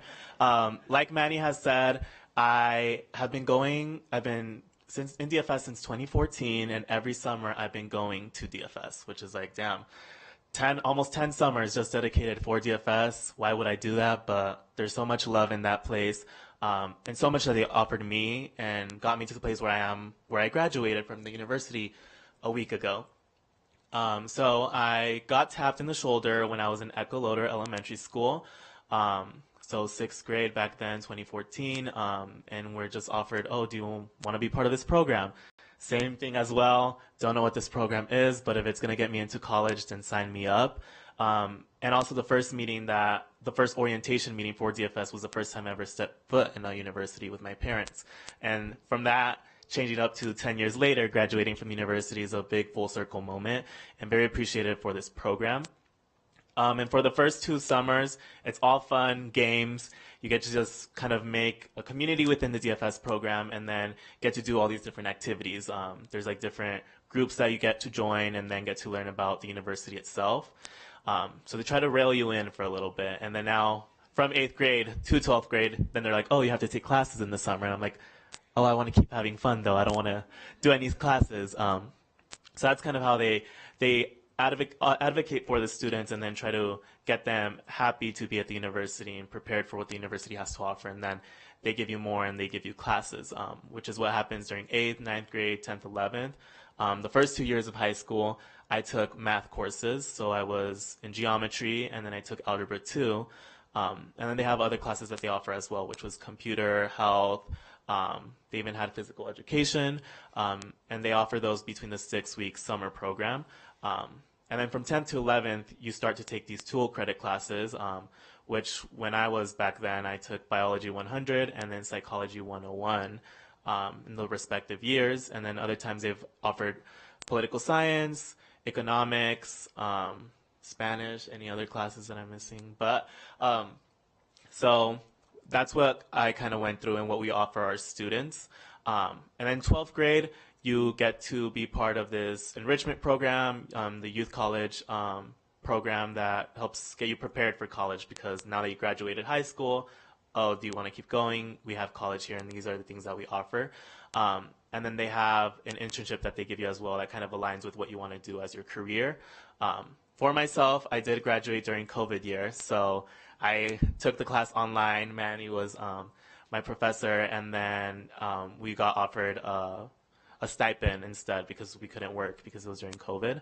So that's when I did it, and very appreciative during my high school years because I was able to find who I was as a person. Now the school counselor for DFS was my mentor from 6th grade to 10th grade. So still have that bond with him in the same way that I've created that bond when I became a mentor as well. So during high school, I was able to find who I was as a person, be able to kind of tap into my skills. I was the student body president for Worcester High School. Graduated then, and at the same time, there was also another student body president from Sparks High School, Susie Mesa, from DFS. So really taps into you, who you are, and give you all this confidence to do what you want to do and kind of be engaged in these leadership roles, which then affected when going into college. And in the college, during COVID as well, kind of wanted to still find that community, and the only community I had was DFS, so wanted to give back as well, and I became a mentor with a couple of my best friends who we also got, were tapped in the same time in Ecoloder, and then we were able to become mentors as well. So throughout those 4 years, mentored at North Valleys, mentored some seniors, and then I mentored at AACT, and then mentored at HUG, which my HUG seniors are graduating next week. So super excited to see them and how much they've grown through the 2 years that I mentored them. So those were kind of the different schools that I mentored. And also in the summer, can't get me away from DFS. Was done taking all these classes, but still wanted to give back. So I mentored the geometry class alongside one of the teachers at Spanish Springs, Ms. Pedraza. 2 years at geometry with a couple kids, try to create this community within them, and then moved on to mentor one of the dual credit classes, which was economics and political science, and just kind of seeing them grow. And then now, officially, this summer is the first summer that I haven't gone to DFS for 10 years because looking for big boy jobs, seeing what's next. But again, if they call, then I'm going to go running back to DFS. But yeah, that's kind of what they offer, and kind of put in my little story of what they have allowed me to have. Because in college as well, within the youth college program, which is the program you do with your 12th grade year, as you see up there, they kind of show you all these different resources that the university offers. And one of the speakers, she told me about student government. And I was already involved in student government during my high school year, and I said, oh, I have to do that again. I want to go find something there. So I joined the Associate Students of the University of Nevada at the university level, and also became the student body president. I served 2023 and 2024. Again, breaking down barriers for first-generation students and people of color. So yeah, did that and was able to be involved as the student body president. I was in charge of a $2.5 million budget, sat in the Board of Regents meetings, and even when I got stressed, and it was so hard because sometimes it's hard being a student and doing that, I always came back to my mentors, to Manny, to Mary Luz. Mary Luz and I had a little bonding moment of how stressful it is to be in office. More stressful for her than me as a student, but again, appreciative for that, because if I didn't have that, I definitely would not be where I'm at right now or speaking to you all. And with having the classes that I took in high school, I was able to be very much ahead. And I also did the IB program at Worcester that I was able to graduate with 4 degrees last week, which is something that I'm very proud of. Very stressful, again, being involved in all these other things. And the first college that I entered was the College of Education, and I ended up being the #1 scholar of that college this year as well. So again, not want to be conceited of all these accomplishments that I got, but all these accomplishments all come from DFS and the support that I had from them, and was the reason why I have these speaking skills, talking to all these students, or coming back, mentoring. So kind of want to show what I was able to do between these 10 years and where I'm at right now. And the goal, I'm going for my master's in the fall for higher administration for education. So again, all of this because of DFS, and I hope you guys acknowledge that one story, because there's so many other stories and so many other accomplishments that other DFS students have, alum and incoming DFS students. My brother is also in the DFS program. He's a sophomore in North Valley. He's going to be a junior. So also just kind of reiterating how important this program is to me. Yeah, and just to quickly, Dr. Lamarca, just to emphasize this point is Boris went through the program, and then again with that homegrown mentality, he came back and he became one of our DFS mentors. And we see how important it is for his story to be shared with the students within the school district. At every level, at every grade level, the students have a mentor that follows them. Some mentors stick with the same student caseload for about 4 years. And so they build this relationship. And so when they're asking them, what help do you need with school? It's not just a stranger asking them, it's somebody that they have built a relationship with. And so we're so happy to have mentors like Boris who are able to help students graduate school. And also, we can go to the next slide, but we had the honor, I think last summer, to host some of the trustees in our summer program. I know it was probably really busy, but it was great to have Trustee Nicolette, Trustee Mayberry, President Smith, and Trustee Rodriguez come and visit our program and just see how it goes day to day. So we have Washoe County teachers that come and teach for us in the summer so that students can earn Washoe County credit. Some of the students are doing it for credit recovery, others are doing it for credit advancement. And so the program has had a lot of program impact. As you can see, some of the other data that we have up there, and me and Boris are part of those, with 71% enrollment rate, 88 overall retention rate for UNR. And I know it really helped me when I dropped out of UNR. DFS was there to help me get back into college. And so I think that mentoring piece is so important, and not just stopping it when they graduate, but continuing it on. I wouldn't be here today speaking to you as the assistant director had it not been for DFS and the mentoring.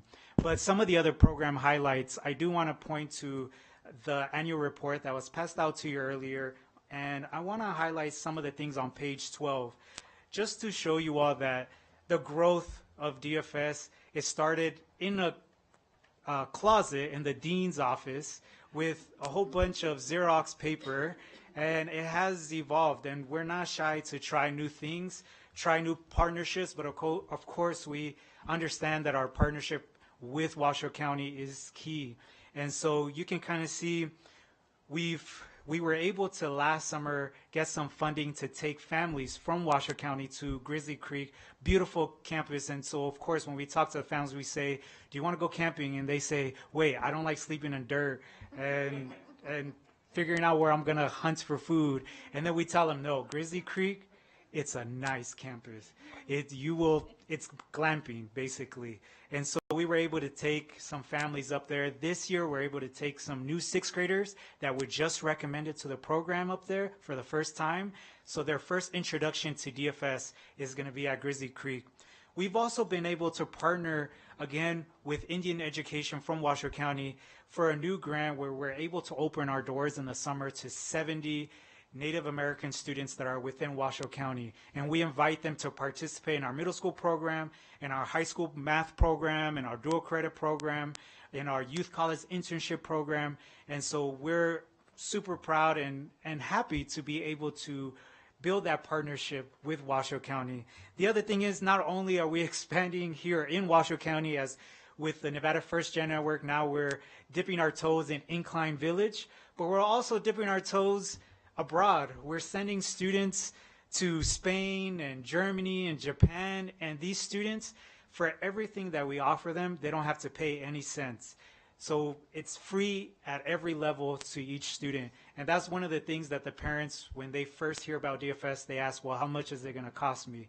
And we tell them it's not going to cost you anything. I will make sure to tell my boss that that's her job to worry about.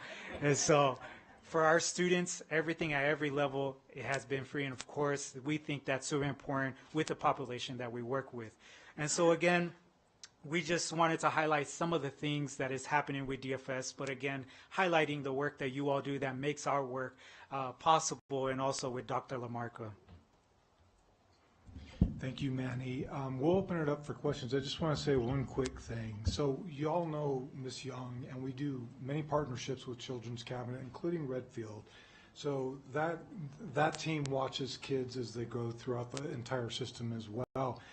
You know, it dawns on me that in the impact data for Dean's Future Scholar, you guys have graduated, I think, 94% or more of the students that have been enrolled since the inception. If you look at the communities and schools data for the case managed students, it's the same thing.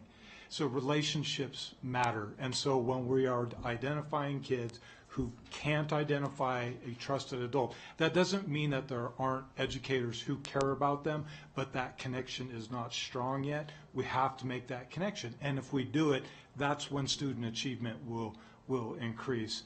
And I do think that Boris ought to come work for the school district, because that's what Manny did. Manny was a valuable member of our equity and diversity team for several years. I had an opportunity to work with him. And you should come and be with us as you're doing your master's, and then you could just stay with us. I mean, why not, right? Let me add it in my box. But she's our partner, and she would love to. So we are at questions. Thank you. This was incredible. JJ, could we go back up one slide, because I'm going to go in reverse. Okay, so first, this looks like a very familiar person right here on the inside of that. You know, all three of these organizations are just mind-blowingly impressive. So public education and our children, you know, of course, we want our children to graduate. We want them to learn and be able to do math and then go be good citizens in a future of their choosing with the community. This is how we own public education together, okay? We don't just tell kids to go home and study more. We recognize that it is a whole child and a whole family behind them. And we cannot do this alone as a system. And these three organizations sitting in front of us, one, thank you so much for accepting the invitation to come speak to us. But you are helping us hold up and uplift public education in Washoe County. And the numbers show that. We talk about academic outcomes. We talk about a whole child mental health. That is what you are delivering on. I can only imagine how hard it was for you to put together your slides, because the totality of what your organizations do is actually mind-blowing. I've had the honor of seeing all three of your programs in process, and we'll start with this one for Dean's Future Scholars. Look at that number. Since 2014, an average graduation rate of 96%. That is what we are talking about. Seeing your summer program and all of the students with Dr. Garcia being activated in their learning, finding community among them, and seeing a future that maybe they had not seen before is absolutely incredible. And so I want to say thank you so much for doing that for students who may not get to see that in their normal lives, so that they can choose that path for themselves. And JJ, can we go now to, I think, slide 14? So same thing with communities and schools. I was there at the opening of Bernice Matthews. Absolutely incredible. So the person that was opening that room wasn't just the community in schools. I don't know if we call them case managers or as associates with your program. Yeah, they're site coordinators. Site coordinators. The site coordinator for Bernice Matthews was a former Bernice Matthews superstar. So we're talking about people in the community coming back to their community to serve the children who are growing up a generation later for them. And that work is absolutely incredible. And so we'll look at those numbers, because those are the things that make us feel good. But we also see that the metrics are there. 95% of their case managed seniors graduate or received a degree. That is absolutely incredible. And that is the power of loving our children in doing this work. Nicole, it's amazing. And I'll continue on now to the Children's Cabinet, slide 8. So, of course, we talked about the Signs of Suicide program Today, really so much that we do with the Children's Cabinet. You take hundreds of our families that do not have access to high quality mental health support, and you provide those children that. I appreciate that so much. You also help provide high quality pre-K education. You really surround families in this community. And I want to tell every single person that when you talk about the Washoe County School District and when you talk about public education, I want everyone to pause and to remember that this is your education system too. And we have 3 organizations in front of us, sponsored by generous patrons and donors, that really believe and own the possibilities of public education with us. So I want to say thank you so sincerely, not just as a Board of Trustee member or a neighbor or a community member, as a mom, in all the ways. Thank you so much for the work that you do. We are incredibly honored to be your partners. Thank you for giving us this opportunity to spotlight you, and just genuinely thank you so much. Awesome. Thank you, Madam President. So first I have to say, I have a t-shirt from each one of your organizations. So I want you to know, first and foremost, that if you ever wonder if what you're doing is positive, I'm a recipient of all of your services in another community, but I was one of the kids that you help. So thank you for that. Thank you. And I will say something a lot of people don't know is you're not just partners with the school district, you are partners in the community. And I say that because I've worked with all 3 of your organizations prior to even being on the school board. At the city, working at the City of Reno, I worked with the Children's Cabinet, Jessica, when we did murals, and we used your kids and painted murals where we were having a lot of graffiti. Community and schools, I worked with Alexis and with Bobby. Alexis actually took me to Vaughn Middle School the first time because she wanted the City of Reno to do a huge cleanup for the neighborhood. And I asked her, why do you want to do the whole neighborhood? And she said, Alexis said, because I want these kids to be proud of the neighborhood where they live when they're walking to school. Mm-hmm. And we spent about 15 hours, 2 days, doing big neighborhood cleanup. So that was beautiful. And that's why I say you guys are community partners, not just school partners. And then, of course, DFS, I've actually hung out at the DFS Lounge. I've hung out with the kids, kicked back, and I also used to go to the summer programs. And actually, it was in 2011 when I would visit summer program with Mariluz that I actually ended up going to another summer program at UNR, which is where I met Crystal, who is now my wife. You guys know. So she was doing a similar program up there. So all 3 of your organizations are wonderful. They're part of the community. They do a lot of great things. I've got to talk to every one of your kids that I've dealt with in interactions, and they were all positive, beautiful interactions, communication. Just, you guys are creating leaders for our community and for the future. So thank you so much. Thank you. Yeah, thank you, President Smith. I, too, just want to chime in. I tell you what, I would love to enroll in DFS if you'd have me. Looks like a lot of fun. And Boris, I don't know what you haven't done. But I'm grateful, too. You know, there's just so many stressors that our children live with today that we didn't live with. You know, none of us, I don't think, had cell phones growing up, and we're exposed to social media. And it is a different world. I have 2 daughters, and, you know, I see it every day. And I know girls are highly impacted by this, not to suggest boys aren't, but I understand the dynamics there. And I guess I'm mostly struck by this idea that 7th graders, 19% of them are really unable to identify a trusted adult. And we've talked about that at this level, trying to sort of create some sort of mechanism or model, if you will, so our students do have someone they can turn to. And I'm wondering if there's any thoughts on what that kind of model could look like. So when we do the debrief with the students and we're talking to them and we're really trying to open their eyes to who that trusted adult might be, because it doesn't need to just be their teacher that they're identifying with. So I think it's those continued conversations and our ability to come in as an outside organization saying, let's really look at the broad scope of who all the people are on your campus that might be that person. So I think that's an area where we can do some more work with our schools and talk with our schools when we are headed in there to do the screenings at the beginning of the year and get some ideas from them on who do you think might be some people, and so that we have some names that we can share with them as well, because kids are kind of overwhelmed at that point when they've just divulged a lot of big information.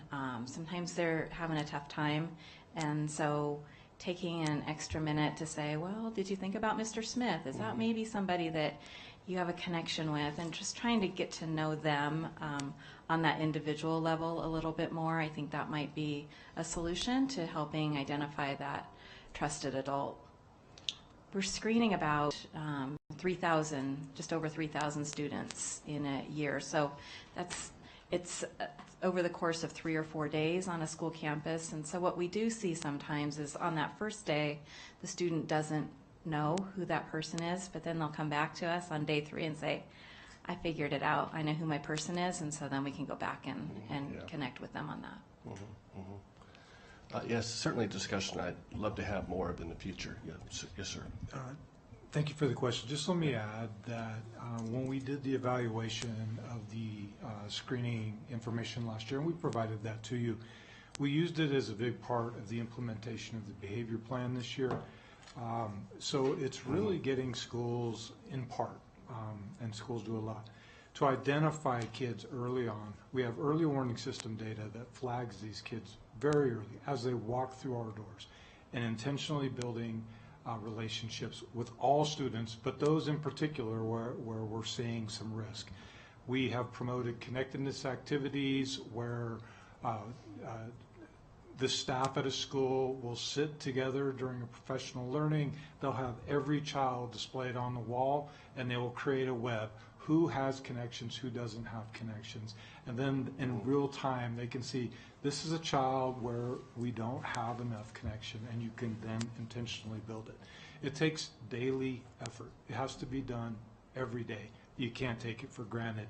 And when we see schools that are leaning in that way, we're seeing differences.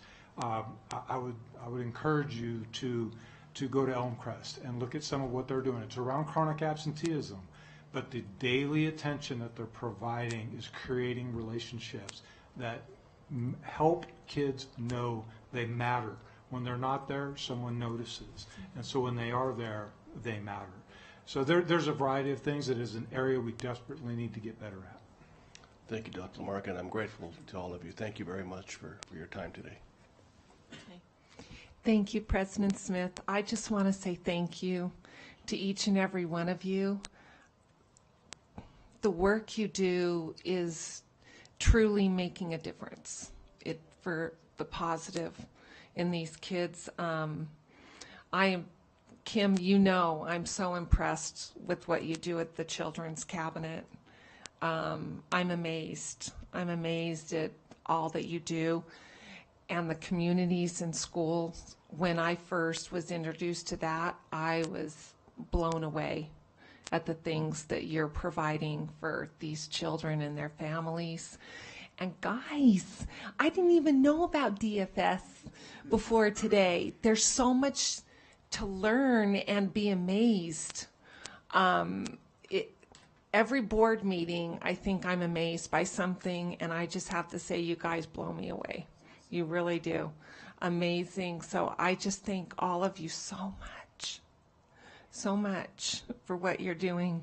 And we're going to get it done. We're going to get it done. We're going to bring down the suicide rate, and the kids that are even, my heart's broken even thinking of a child. I'm just thinking, I don't even know this child, but just thinking about a child thinking about killing themselves, it literally rips my heart out. It really does. But we're going to do it. We're going to get this done, family by family, student by student, school by school. It's going to get done. I know it's going to get done. So thank you so much. Thank you so much. Mary Luz, thank you, honey. Thank you, President Smith. Well, I don't think it's any secret how long-standing our relationship has been with DFS and communities in schools and with Children's Cabinet. I mean, this goes all the way back to my old former grant days through the Chief of Staff and the Deputy Superintendent. But it's important for the trustees to also realize that the district supports each one of these programs, and you have supported them within the budget process. And there is so much work that goes in on a daily basis, something that Dr. LaMarca said about Elmcrest. Each one of these programs, unique aspect in each one of the schools that they work. And I also want to do a shout out to our principals that embrace these programs coming into their schools and showcasing and helping support DFS with transportation, as we did this year when I got a call from somebody that I hired that's also doing another job providing support to the community. When we talk about CIS and we talk about where can we find some additional Title I dollars to support that, and food pantries and what that community aspect looks like, from Children's Cabinet, from signs of suicide, and early childhood education, and the Art and Childhood Dinner, which you all support as a board. So all of these aspects, I know it's a trite saying, but it truly does take a village. And when we talk about student outcomes, this is student outcomes on a daily basis. And I know, Boris, that our Chief of Human Resources, even though he doesn't have a card yet, he's probably going to be outreaching to you. Sorry, Mary Luz. But thank you all so very, very much for what you do for our community. Thank you so much. Thank you for being here. All right, everyone. It's just about 4:30, so let's go ahead and take a break for about 10 minutes and reconvene in about 10 minutes or so. Thank you.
All right, everyone, we're going to make our way back here.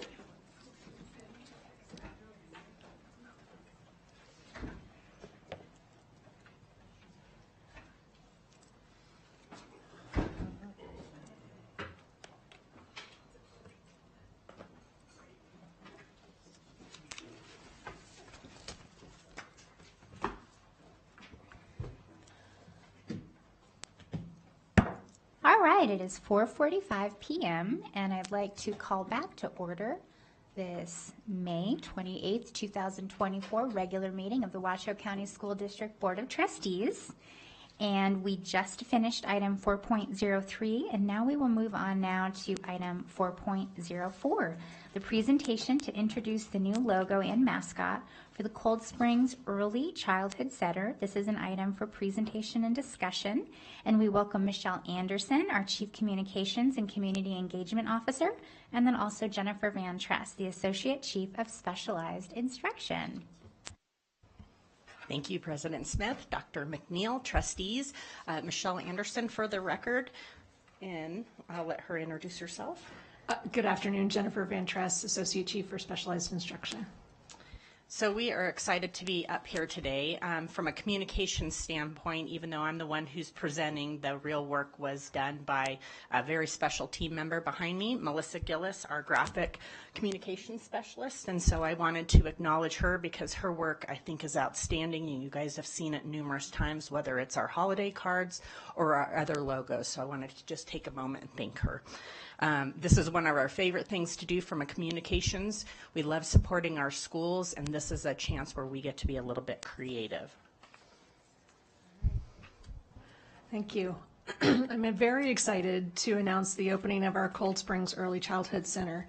It is the first of our kind in Washoe County School District.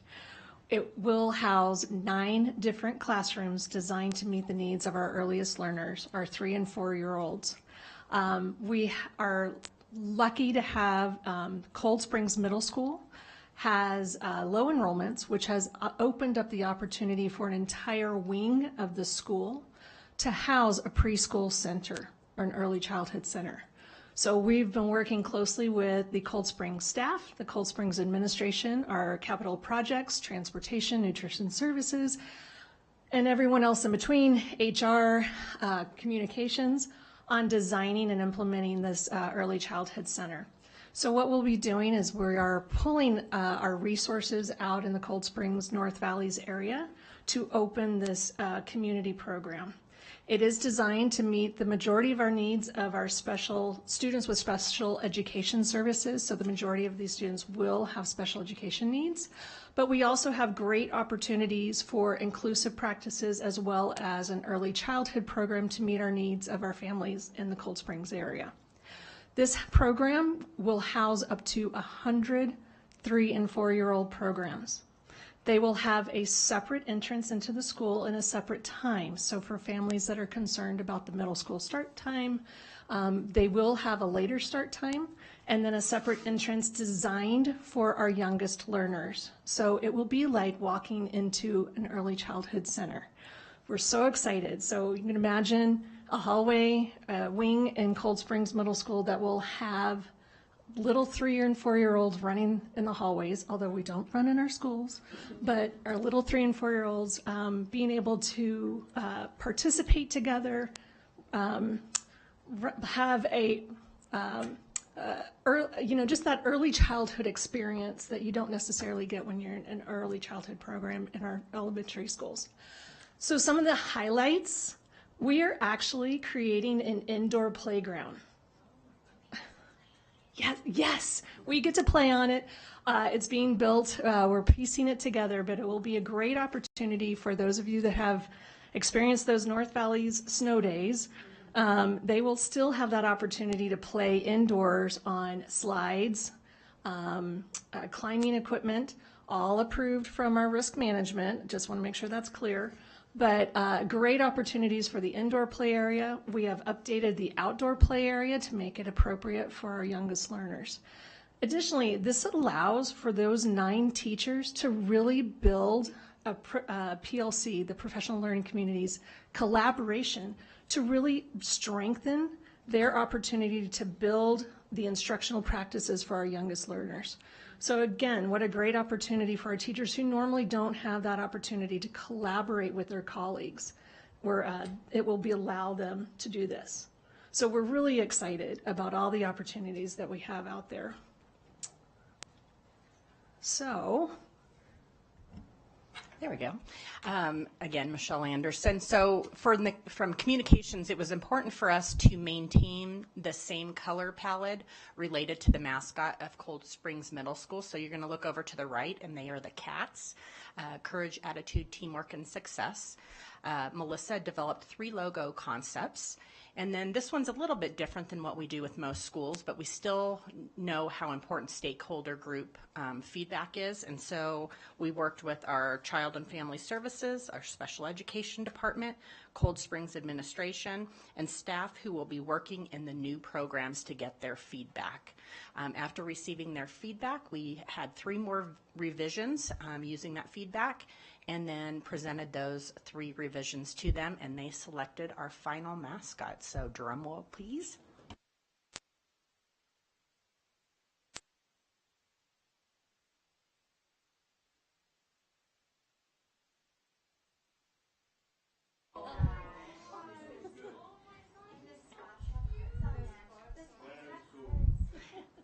Can we get like little temporary tattoos with these? JJ has already asked for a stuffed animal. So as you will notice, the hearts for the spots, and they are the Cold Springs Cubs.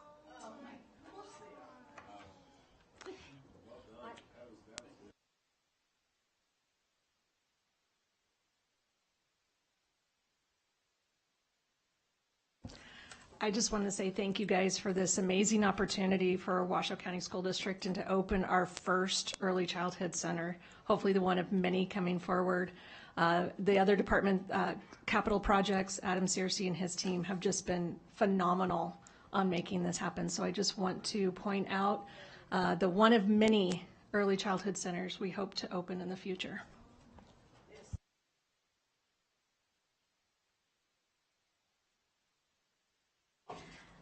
All right, this is like the cutest thing ever.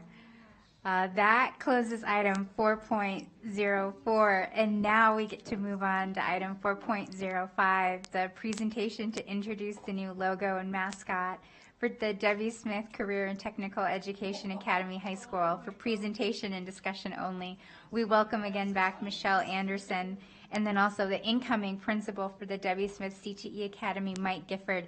Mike, I'm sorry you have to follow this up.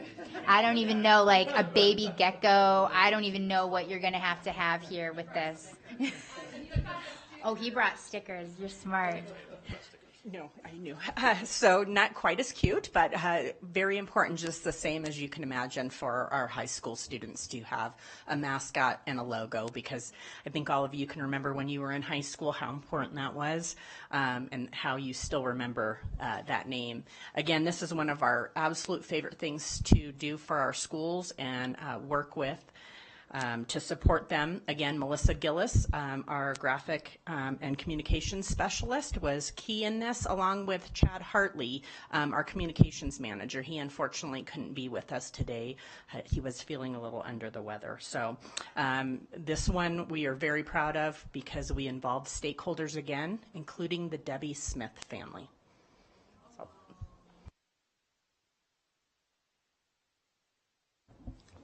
So like it says up there, we formed a committee. What's pretty cool about this is that we know who some of our students are going to be when we open up Debbie Smith. We know who some of our staff members are going to be, and we know who some of our families are going to be. So we were able to get a real good mix of stakeholders to help us make this decision. So like our 9th and 10th graders that are AACT in our engineering, in our teaching and training, and in our ag, were able to be a part of this process, and they're going to be the juniors and seniors when we open up. So it was really fun to have their input. They really ran these meetings, and along with Melissa and Chad, it was just an extremely smooth process the entire time. We had like 50 options that we started with right away that were very abstract, like the Zephyr breeze things, and all kinds of stuff. But it was great conversation. Everybody respected each other's opinions, and we really whittled it down to four options that we then put out to get some feedback from the 150 families that we expect to go to Debbie Smith. And so we came together, we looked at that feedback from everybody, and there was a lot of back and forth about what we thought was best, but as Michelle said, we got feedback from the Debbie Smith family, and they felt like she was a maverick in our community, in our state, and that kind of pushed us over the edge of that becoming our choice. So we are very proud that we are going to be the Debbie Smith Mavericks when we open up in 2025. And so again, our communications team, Melissa Gillis, developed 10 logo concepts, got feedback from our stakeholder group, and we presented 3 revisions based on that feedback. And then, of course, the stakeholder group selected the final mascot, and I will let Principal Gifford. Drum roll. There it is. We really liked the colors. We thought it really represented our state with the silver and gold and black, and that bowl comes out pretty tough. So we're pretty pumped to see that. So, very good job, Melissa. Congratulations. Thank you so much, Melissa. And Chad, if you're watching this in the future, great work. And if you guys can picture as they are going to have athletics, how powerful that will be for our high school students to have that on any of their uniforms as they are competing with other schools. President Smith, may I? I think we might have a partner right off the bat, the gas station across the street. I can go first. We were definitely thinking of marketing and sponsorship ideas when we did this. I can add to that, Madam President, may I? Because then we also have down the street an annual show that comes into town. So I just want to tell you thank you, because I was really afraid. I didn't want to be wearing a jacket or a T-shirt that had like a little cow. So seeing this bull makes me feel good to be in District E. Thank you. I will tell you, Trustee Willie, just to think when we build future schools, I had a wonderful 5-minute presentation put together by our teach students of why our colors should be black and hot pink. So as we open new schools, just that might be coming down the pike for you, just so you know. Well, thank you so much. This is great work. Fantastic. Oh.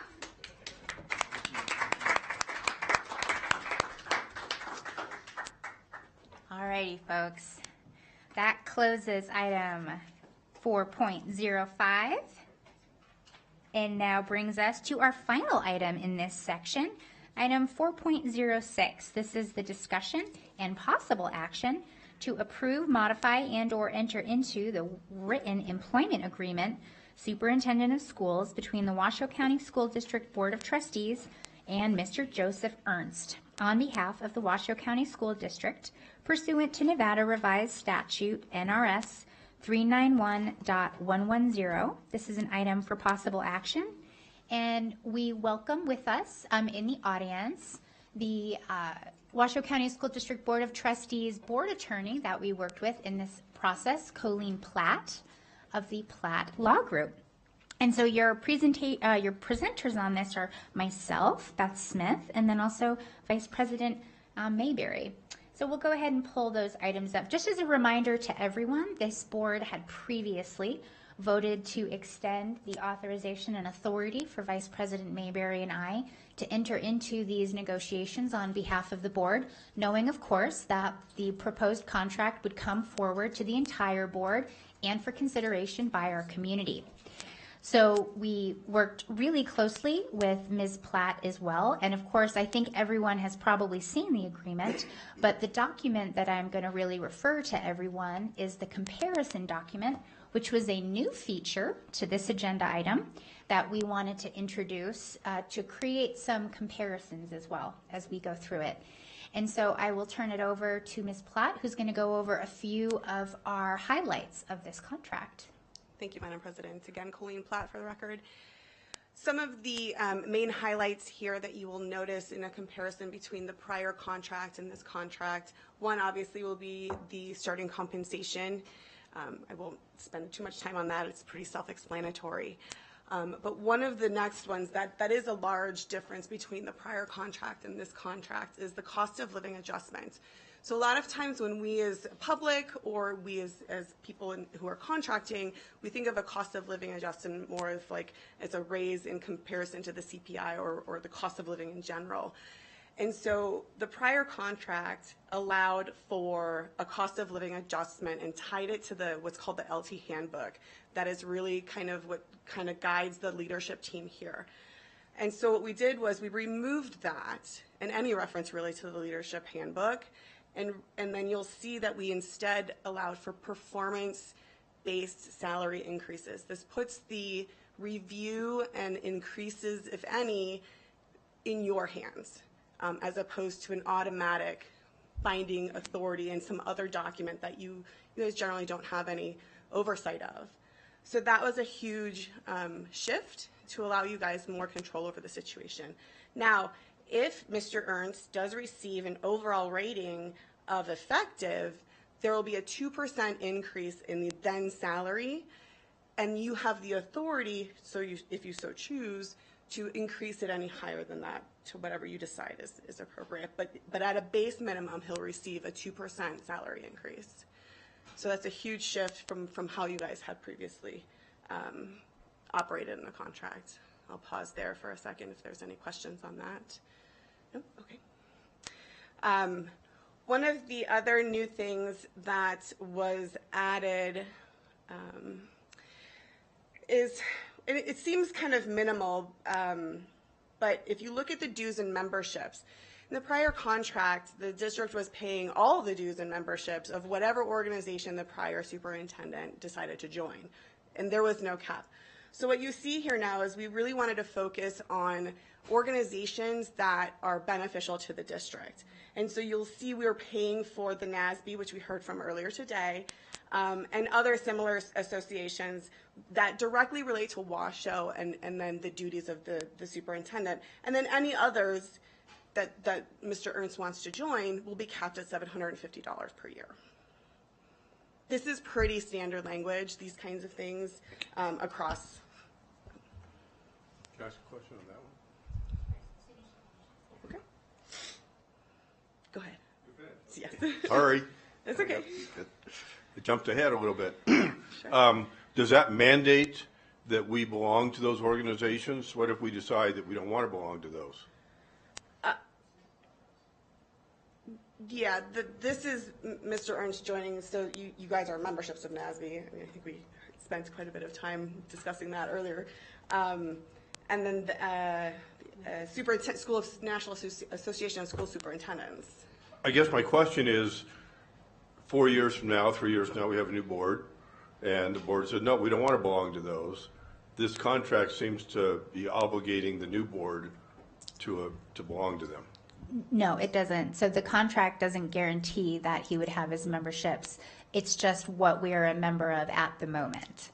So 4 years from now, this contract would actually be over. And so those things could be renegotiated. But the organizations that the district is a member of, Council of Great City Schools, our superintendent currently serves with the Nevada Association of School Superintendents, and we are current members of the Nevada Association of School Boards.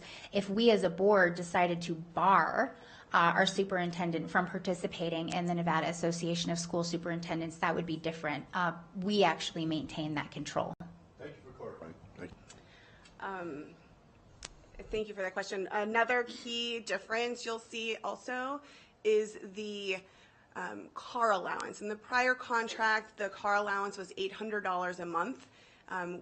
A review of other leaders in the area and governmental leaders, $500 is pretty average and across the board. So you'll see that we reduced that to $500 a month. One of the other things that was created in this contract specifically to encourage professional developmental growth is the creation of this personal professional travel. We're allotting 5 administrative days to the superintendent if he chooses to go and engage in personal professional growth. So something a little bit different than if he wanted to go to NASB's conference. That's something that's going to be covered in the standard travel. But if he wanted to go to a superintendent training in Chicago, he could take the 5 days and use it. He would have to pay for that conference fee and then the travel, but the days, we would give him those 5 administrative days to be able to do that travel. So we want to encourage growth and professional growth. I have to ask. So if I'm reading this correctly, so are we saying that we will give him 5 days, but we wouldn't pay for any professional development? That's correct. In a different section, there is travel as it relates to if he's going to a NASB conference or some other conference associated with any of the entities that you currently are members of, or district conferences at national, just like if there's a conference of national school districts and that's something you want him to go to, then that is what you'll pay for.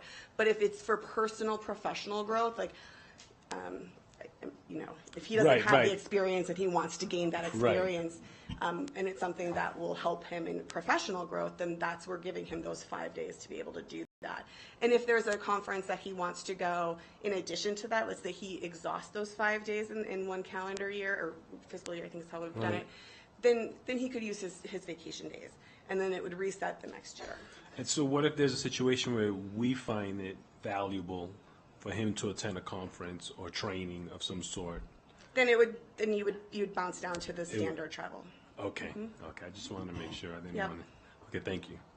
Yeah, this allows Mr. Ernst to also pursue his own learning that he may want to undertake or that he may identify within himself or a program that he's interested in doing. But for everything that we're doing right now with the Council of Great City Schools and with the different Nevada associations, we would cover all of that. Or if there was a recommendation that, let's say, comes out of an annual review, we would cover all of that ourselves. But this allows Mr. Ernst to also have time for areas that he would like to personally learn more about as well.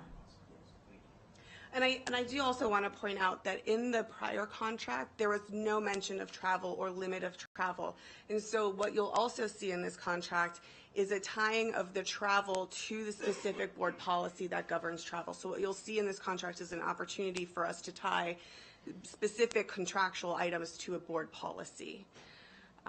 One of the new things also that was added this particular go-round was a residency requirement. So if the superintendent of schools is not living in the community that he is serving, it's really difficult for him or her to really know what the community needs. So we really felt that a residency requirement was an important aspect of the contract. And so what you'll see is that I'm sorry, I keep, I think it's kind of in the middle. It's right above travel. And so what you'll see is that we're requiring the superintendent and the immediate family members to be residents of Washoe County. And we define the term immediate family members as to be the spouse or partner and minor children. So if there's any adult children, the provision doesn't apply to them. And then one of the other components under duties and responsibilities,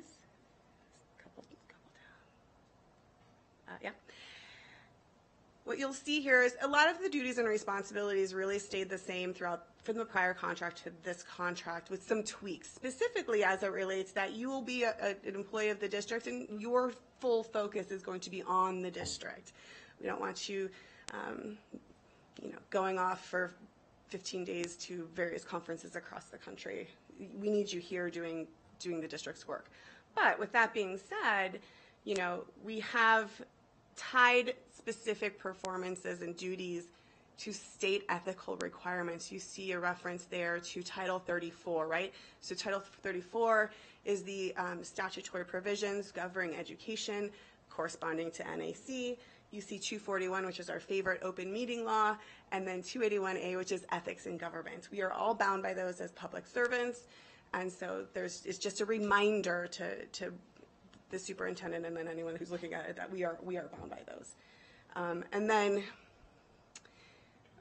the evaluation of performance, this again puts it back into your control is a strong word, but it allows you to create the mechanism and process by which you will review the superintendent's performance. It's important for you guys to have that ability, and it allows you to be incredibly flexible with how you want to see that, what goals you're going to be creating for the superintendent each year, and what you want to see in regards to that growth.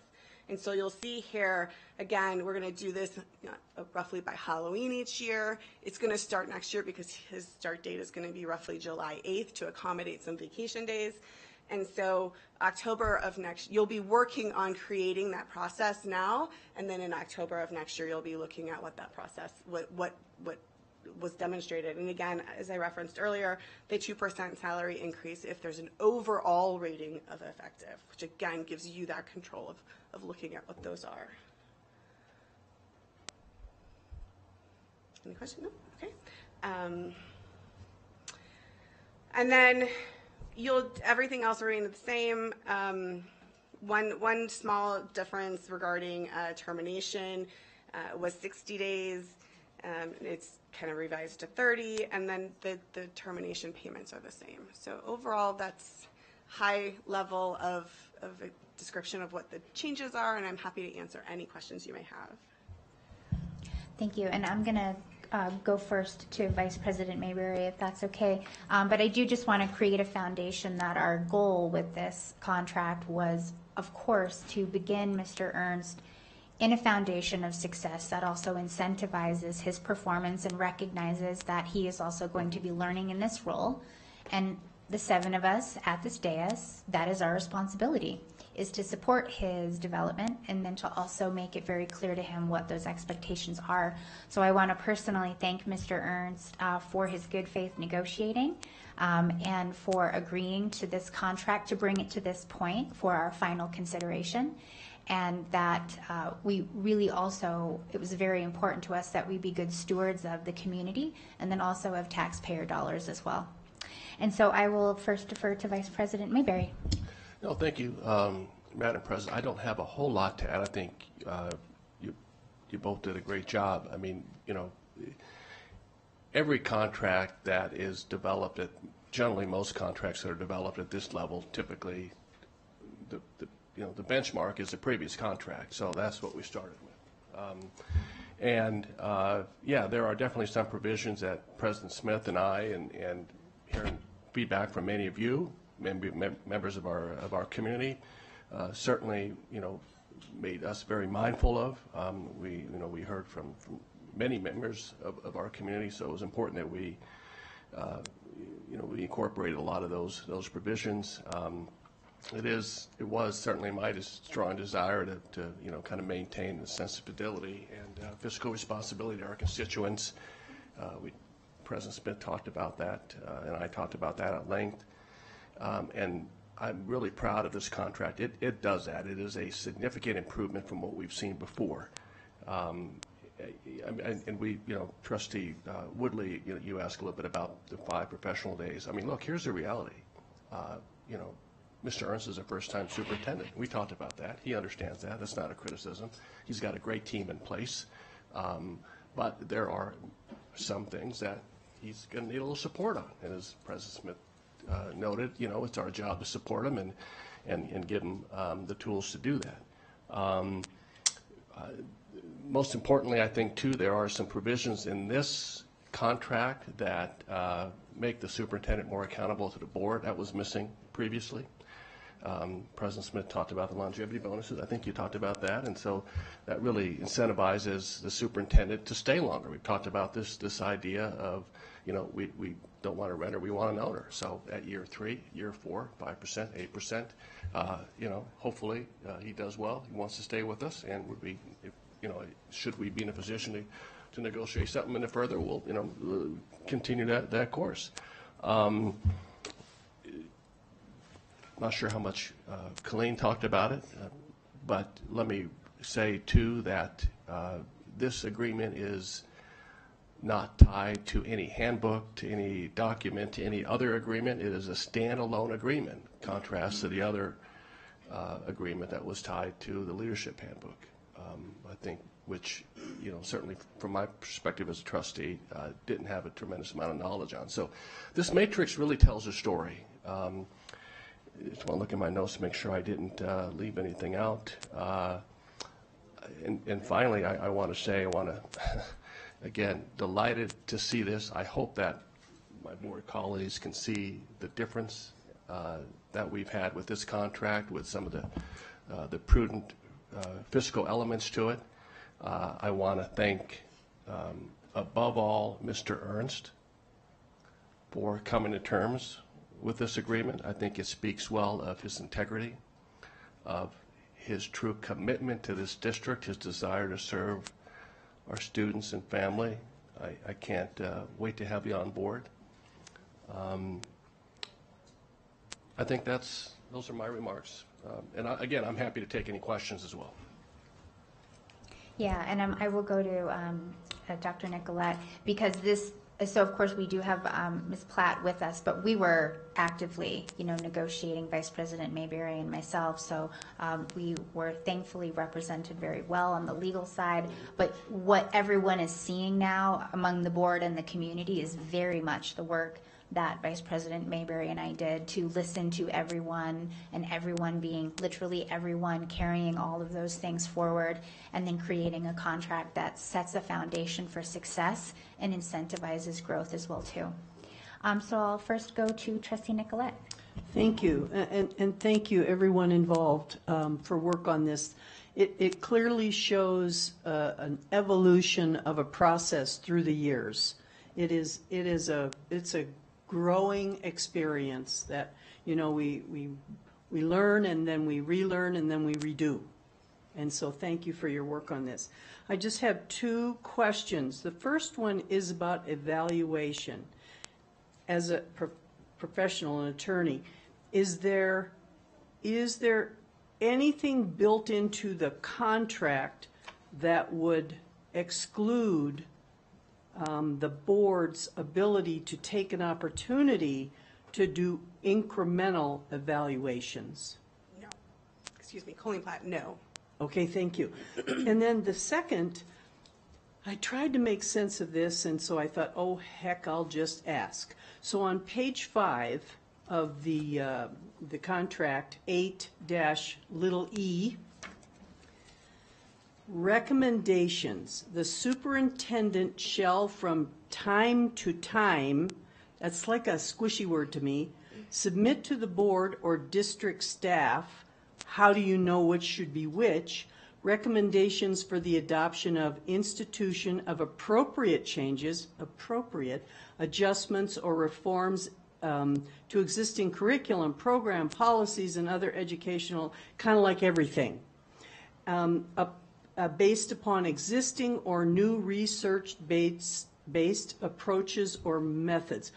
This is like a mouthful to me, and I can't make sense of it. This could get so down and dirty in the weeds that it scares me. Help me understand. Sure.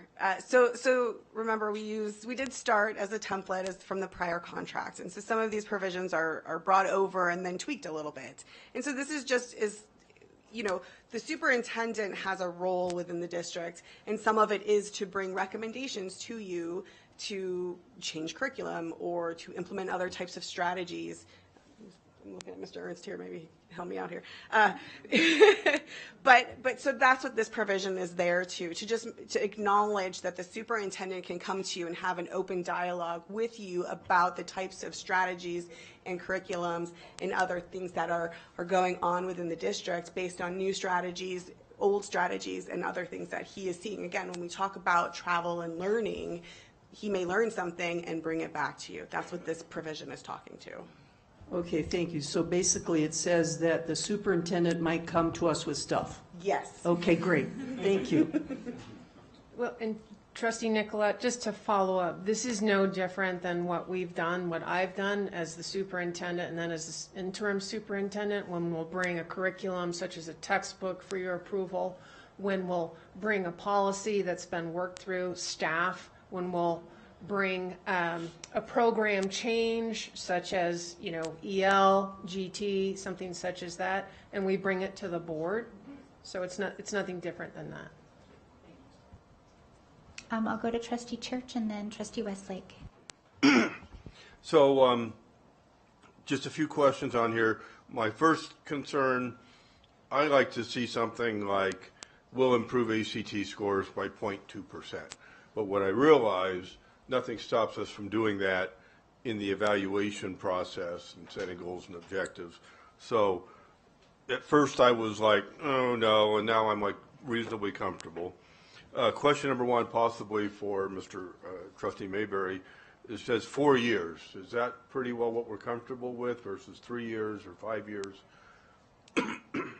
Well, the short answer is yes, but I'd rather have our chief legal counsel who worked on this agreement talk about that. So the statute allows you to have a contract for up to 4 years, the initial contract, and then you can revise it you can renew it for any length of time. So the max is 4 years, and so that's what you have. In discussions with President Smith and Vice President Mayberry, when you talk about length of a contract and what you want to see that superintendent do for the district, 3 years might be a good amount of time, but you're not going to probably see the growth that you really want to expect to see.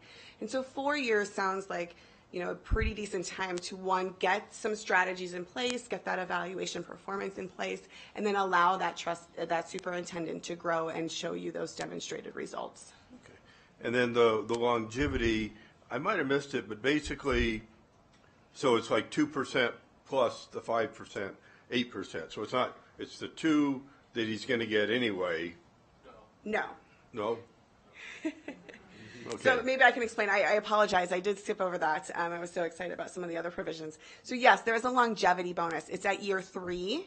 So come July 1st of year 3 of the contract, if Mr. Ernst is still here, he'll receive a longevity bonus. It's a one-time payment. So it's not going to be tacked onto his salary. It's just a one-time payment of his then salary. So if you pretend that he receives 2% each year, then at year 3, he'll receive 5% of whatever that then salary is. And then if he stayed more year, then the contract theoretically would term out and you would be talking to a new renegotiating a contract, but he would still receive that 8% of the then salary. It's a one-time bonus. It's not an annual increase. That's correct. It goes on forever. It is a one-time bonus. A quick clarification, it's actually on June 30th. Sorry. So it's on the last day of the fiscal year. Okay. And then just 2 more questions. He's been an employee for like 25 years, a faithful, dedicated service. He probably has sick time, vacation time. What happens to that?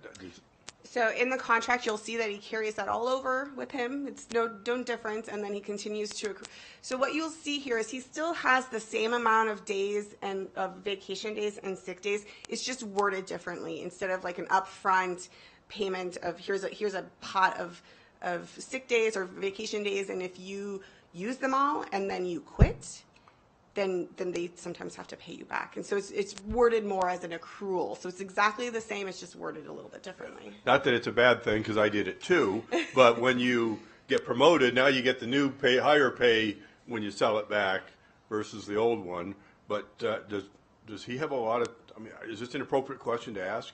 How much time he has on the books? Is he, that he could take off for 6 months to day one? So Well, I would, as the current board president, and whoever the board president is at the time would have to approve him taking off for 6 months. But no, we're not sharing the banked days that he has at the moment that he has accrued. But he wouldn't be able to do that unless the board president approved that. There's a provision in the contract that requires the board president or the vice president to approve the travel. Okay. And then finally, I think this was in the last one, I see it's not in this one, there had been discussion that I think we threw in arbitration versus court. Kind of speeds the process, and if people that were here might remember that. So question on arbitration versus court, and it might be something more for the folks at the dais. Arbitration wasn't in the prior contract. Was not? No. It's a standard. There's language in there regarding attorney fees and limiting the attorney fees to only, like, if one party wins. Let's say, for example, there are 10 claims causes of action, but they only win on one, they're going to get attorney fees and damages related to just that one claim that they were successful on. They're not going to get it for all 10. Wow. Contrary to my memory, but if you say so, okay. I might have to go back and look at that. Thank you. This probably doesn't need to be stated, but just for the record, and when we compared the previous contract, we're not comparing the interim superintendent's contract. We're comparing Dr. Anpill's contracts, right? Okay. Thank you. Thank you, President Smith. I wanted to say thank you, first of all, to you, Council Colleen, for, hammering all of this out. I think it's worded, very cleanly and clearly. And then I want to thank Trustee Mayberry and President Smith for taking into account all of our concerns and considerations, and some of it worries, so I really appreciate that all of those items were addressed and handled. And then I think this protects the district, but I think also it shows appreciation to the new superintendent, Mr. Ernst, coming in, that we do want to reward you for sticking with us, staying with us, good times and bad, and for working hard, which I know you will. You have been. So, but I think this speaks really highly of your integrity also, to go into it not getting everything on your plate all at once, and knowing that you are in this with us and gonna give back, and then waiting for that reward. And I really appreciate that. I appreciate that level of integrity, and it shows me that you put the district first, and I appreciate that very much. Thank you. I'll go to lots of mics. We'll go to Vice President Mayberry, Trustee Woodley, and then Trustee Nicolette, and then we'll go to public comment. Why don't you go to me last? Thank you, Madam President. Okay, so first and foremost, I want to thank President and Vice President for moving forward with this, and thank you, of course, Colleen. We appreciate you as well. I really appreciate, and I want to ask the audience, the public, to please take notice, because everything that we heard out there and from the public is addressed in here. I really appreciate it, and I also appreciate the fact that we were all saying that we want this individual to love us, to love the county, to love the district. But seeing this 4-year contract says that we too want to love you back. We don't just want you to be invested in us, we are invested in you as well. So I'm really happy, Mr. Ernst, that you agreed to this contract. I know that you know this isn't anything personal. This is something that we are reacting to what we've learned, what we've heard, and there's a lot of good stuff in here that's really covering our tush, and I really appreciate it. You know, I like the performance measures, I like the longevity, and I like the incentives. I like the 2% with the ability, if we see so fit, to give more. So it's not a cap, it's a start. So I like that. That's really good. I feel good about this. I like the ability to become an executive staff member, especially when you're the top executive staff member. You do need to work from home sometimes, because sometimes you can have some intense weeks.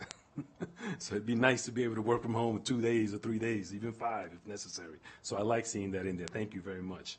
I think this is going to be the start of a beautiful relationship, and I see this is going to be very positive for both parties. So thank you. I'll wait till after public comment, because I was going to make a motion. Well, I appreciate that you appreciate it. Lots of appreciations going on. Thank you. I just want to, again, seriously, I'm going to, this is going to sound silly. I do appreciate the accolades, but I will say, truly, the accolades ought to go to President Smith, who really entered into this process with a lot of, again, fidelity, ultra sensitivity. You know, these are tough discussions to have, particularly coming off of what we just came off of for the last year and a half. So, really, President Smith, you exercised tremendous leadership and judgment during this process, and I think this community ought to thank you for that and recognize that. Thank you. Thank you, Madam President. I just want to echo what my colleagues are saying. I want to thank our board leadership for the work in here, and Mr. Ernst for accepting his contract. A lot of work into this. I know you know, going through as a candidate and ultimately our selection, that you have a good pulse on what our community wants and needs to see in our school district, and I really appreciate the residency, the longevity. So really just echoing what Trustee Willie's saying, but I just want you to hear it from me. Thanks.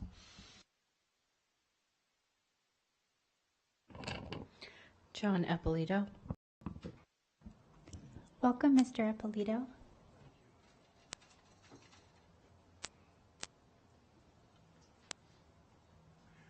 Hi, my name is John Eppolito, and congratulations. I think we're probably past that. One of the things that would make me feel happier is if the new superintendent brought back the initial public comments, and I know there's at least one or two board members that want that also. So it's time we bring back the initial public comments, and then you get teachers, students, parents that have concerns in here, or set a time when people can comment. Not sometime between 4:30 and midnight.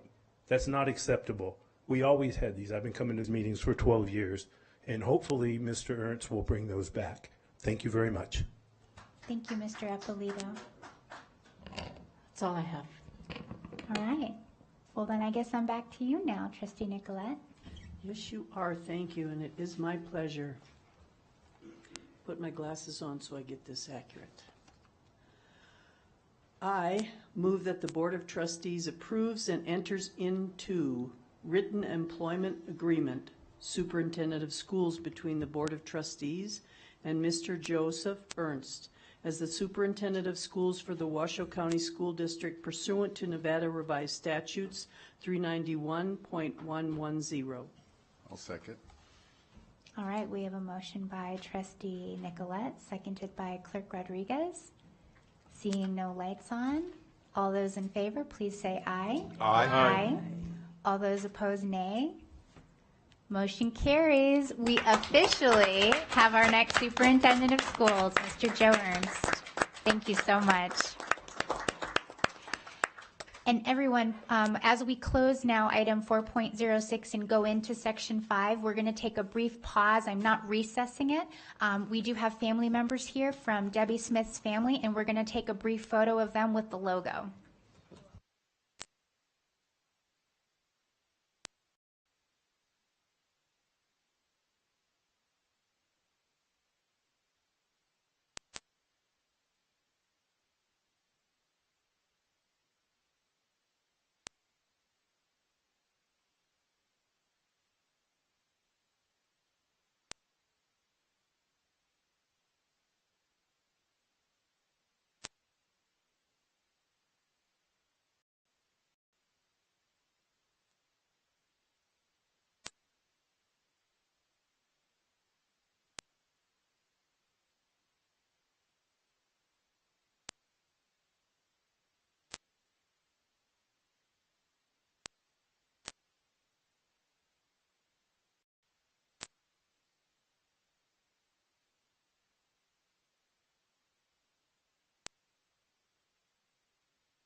I know, that we need to do a little photo bomb there.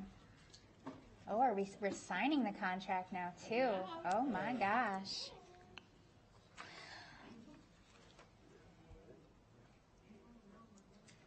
We are making it official.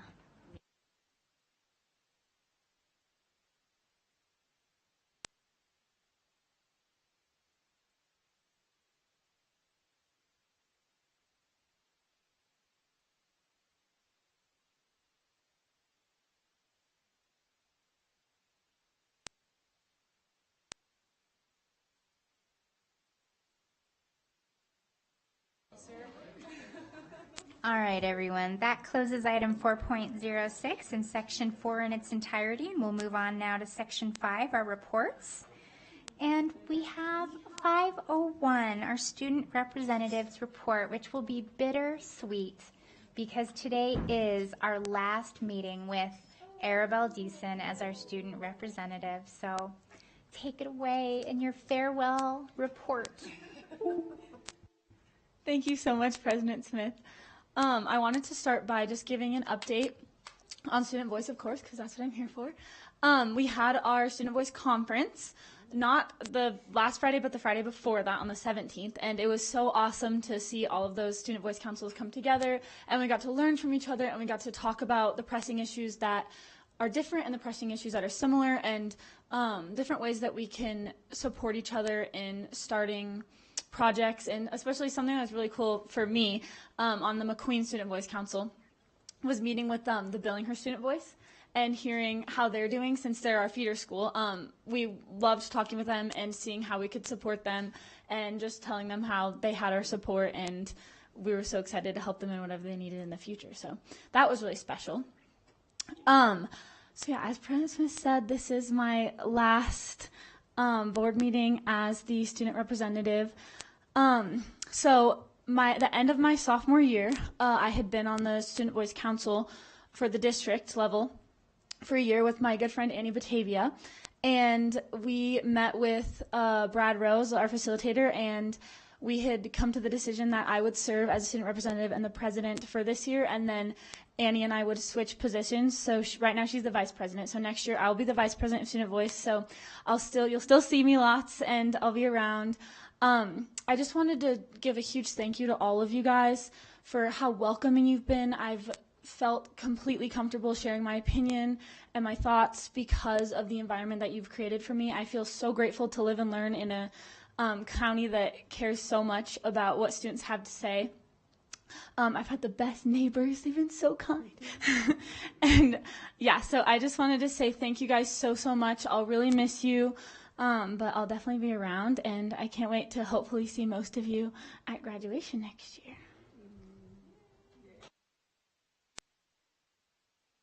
Well, we've loved having you with us. You have been such a talent.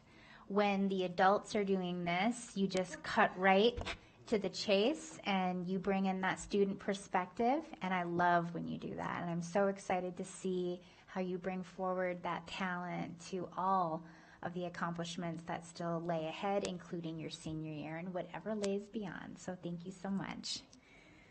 All right, that closes item 501, and we'll go on now to item 502, our board reports, starting with Trustee Westlake. Thank you very much, President Smith, and I am so glad I had the opportunity to meet you. You've been wonderful. So, Discovery Museum, my colleagues, Trustee Nicolette and Trustee Mayberry, invited me to attend a discussion on education that was held at the Discovery Museum. A lot of wonderful discussions, and I just want to say, I just thought it was wonderful. I gleaned a lot of information from the individuals that were there, and I really think the discussion was great. I mean, there was wonderful ideas going back and forth. The only other thing that I really did these past couple of weeks was attended Strength in Voices at TMCC, which was wonderful. Seeing these groups of students get up and make presentations and advocate for things that they want, and seeing that they see needs in their community and they want to try and do things to help better that. The one thing I want to talk about, though, I'm just going to say student A. I'm not going to mention any names because of privacy, but there was one exercise that we did, and we had little cards on the table, and you'd take these cards and you'd go up to someone and you'd ask them the question on the card. And one of the questions was, if you had the choice to say anything that pops in your head or to be silent, what would you choose? Well, me immediately, I'm like, there's no way in heck I'm going to be silent ever. But student A, and this touched my heart, said that they would choose to be silent. And you know, I guess it was kind of intrusive, but I think it's really important to show empathy, because I felt there was some hurt there, and to show empathy and to be interested in a fellow human being. And student A said, I choose to be silent because I suffer from OCD, and I don't have a lot of control over sometimes the things that I'm going to say. They just come out. And it touches my heart because someone very dear to me suffers from OCD also. And it's very difficult, and it's very misunderstood. It's not just about having to wash your hands a million times or flipping a light switch on and off. I mean, those are cases, but one of them is really not having control of what is in here and then is coming out. And I just felt so touched that, A, if you're listening, that you shared that with me. And I just want to say there is something, I don't know much about it, I'm going to look into it more, but it's NOCD.com, and it talks about this, NOCD. So they use the O for no and OCD, NOCD.com. So any other suffering from that, please look into that. Might be helpful. Thank you.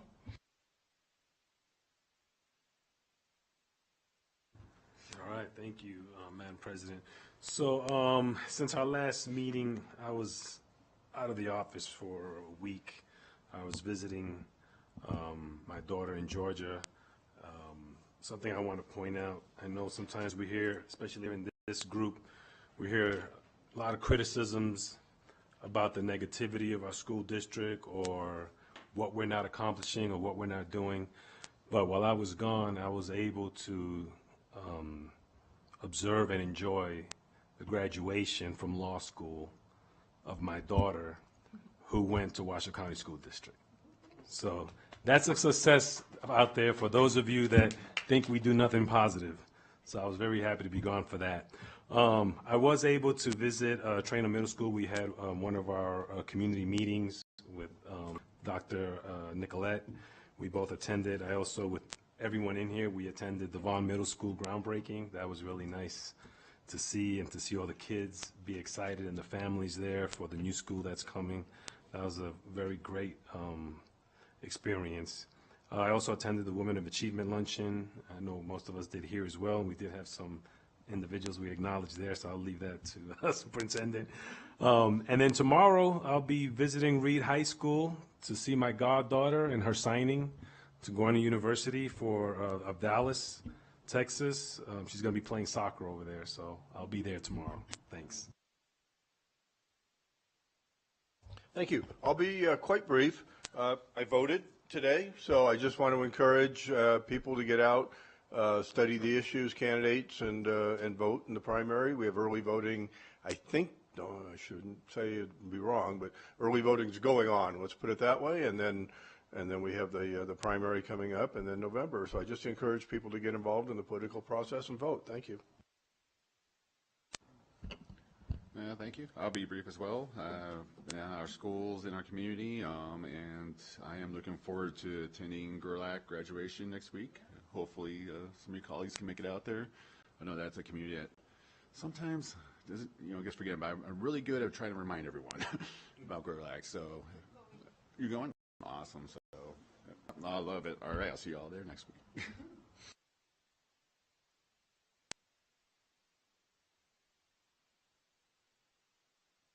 Here.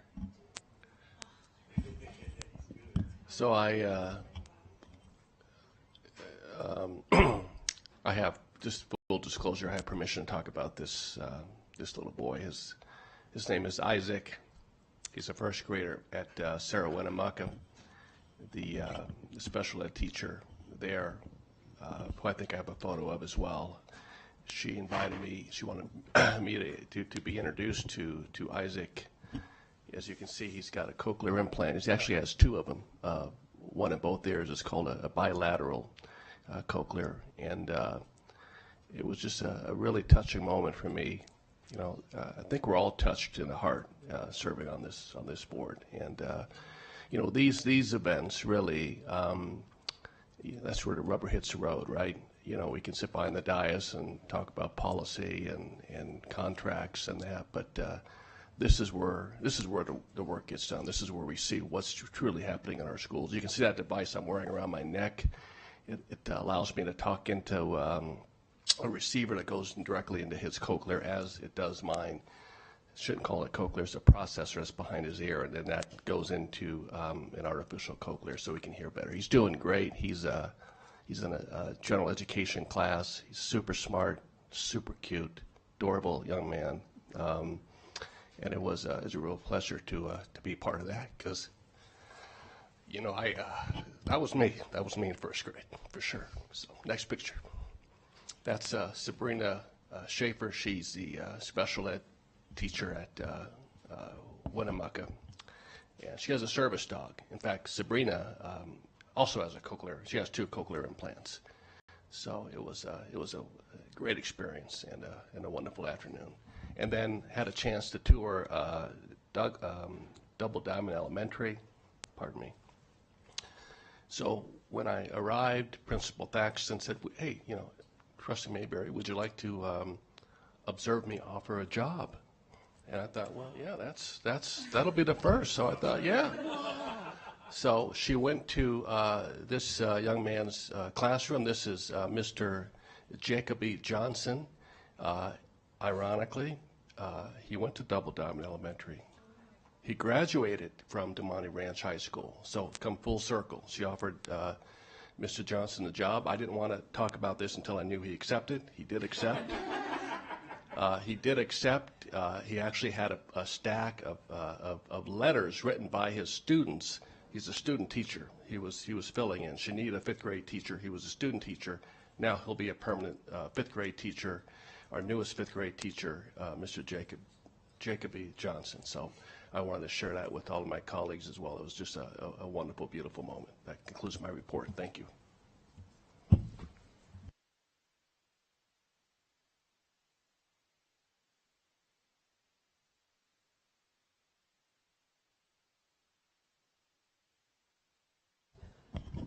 That was beautiful. Did you have that much hair when you were that young?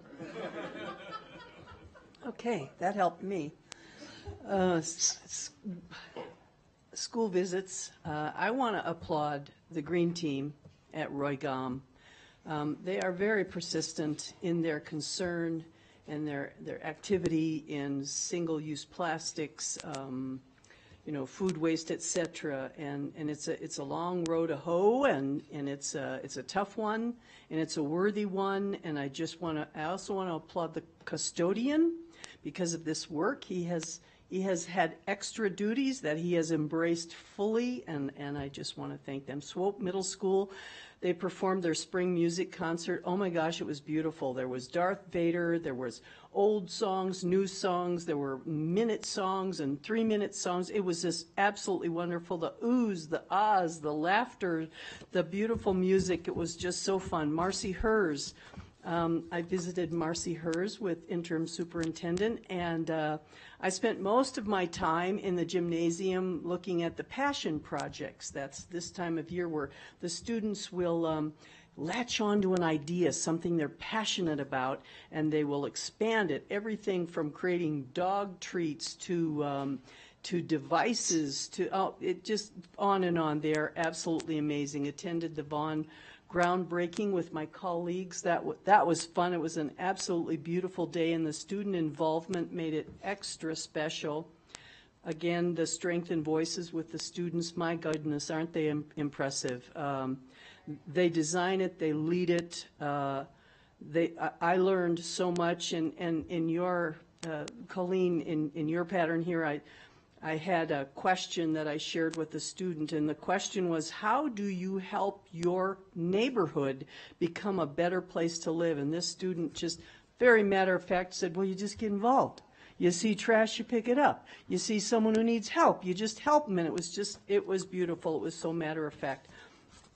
Attended the Paiute Language Bowl, several schools from several districts. What a beautiful language. Went and visited the Big Brothers, Big Sisters, New Digs, and they have a brand new traveling activities bus. They're going to have fun with that. Oh my goodness, Nevada Women's Fund, so many wonderful things, and I just want to acknowledge that our Tina Springmeyer, and I know our superintendent will do more on this, Tina Springmeyer, Tammy Zimmerman, and Sarah Holm, we are so blessed to have so many wonderful people in our school district. And to the Discovery, the Conversation in Education, it was so lovely to hear community members talk about all the fabulous things that are going on in our schools. And I acknowledge them for that. Thank you. Thank you. I love board reports. I love hearing when all my colleagues are in schools and working directly with students. It's such a joy.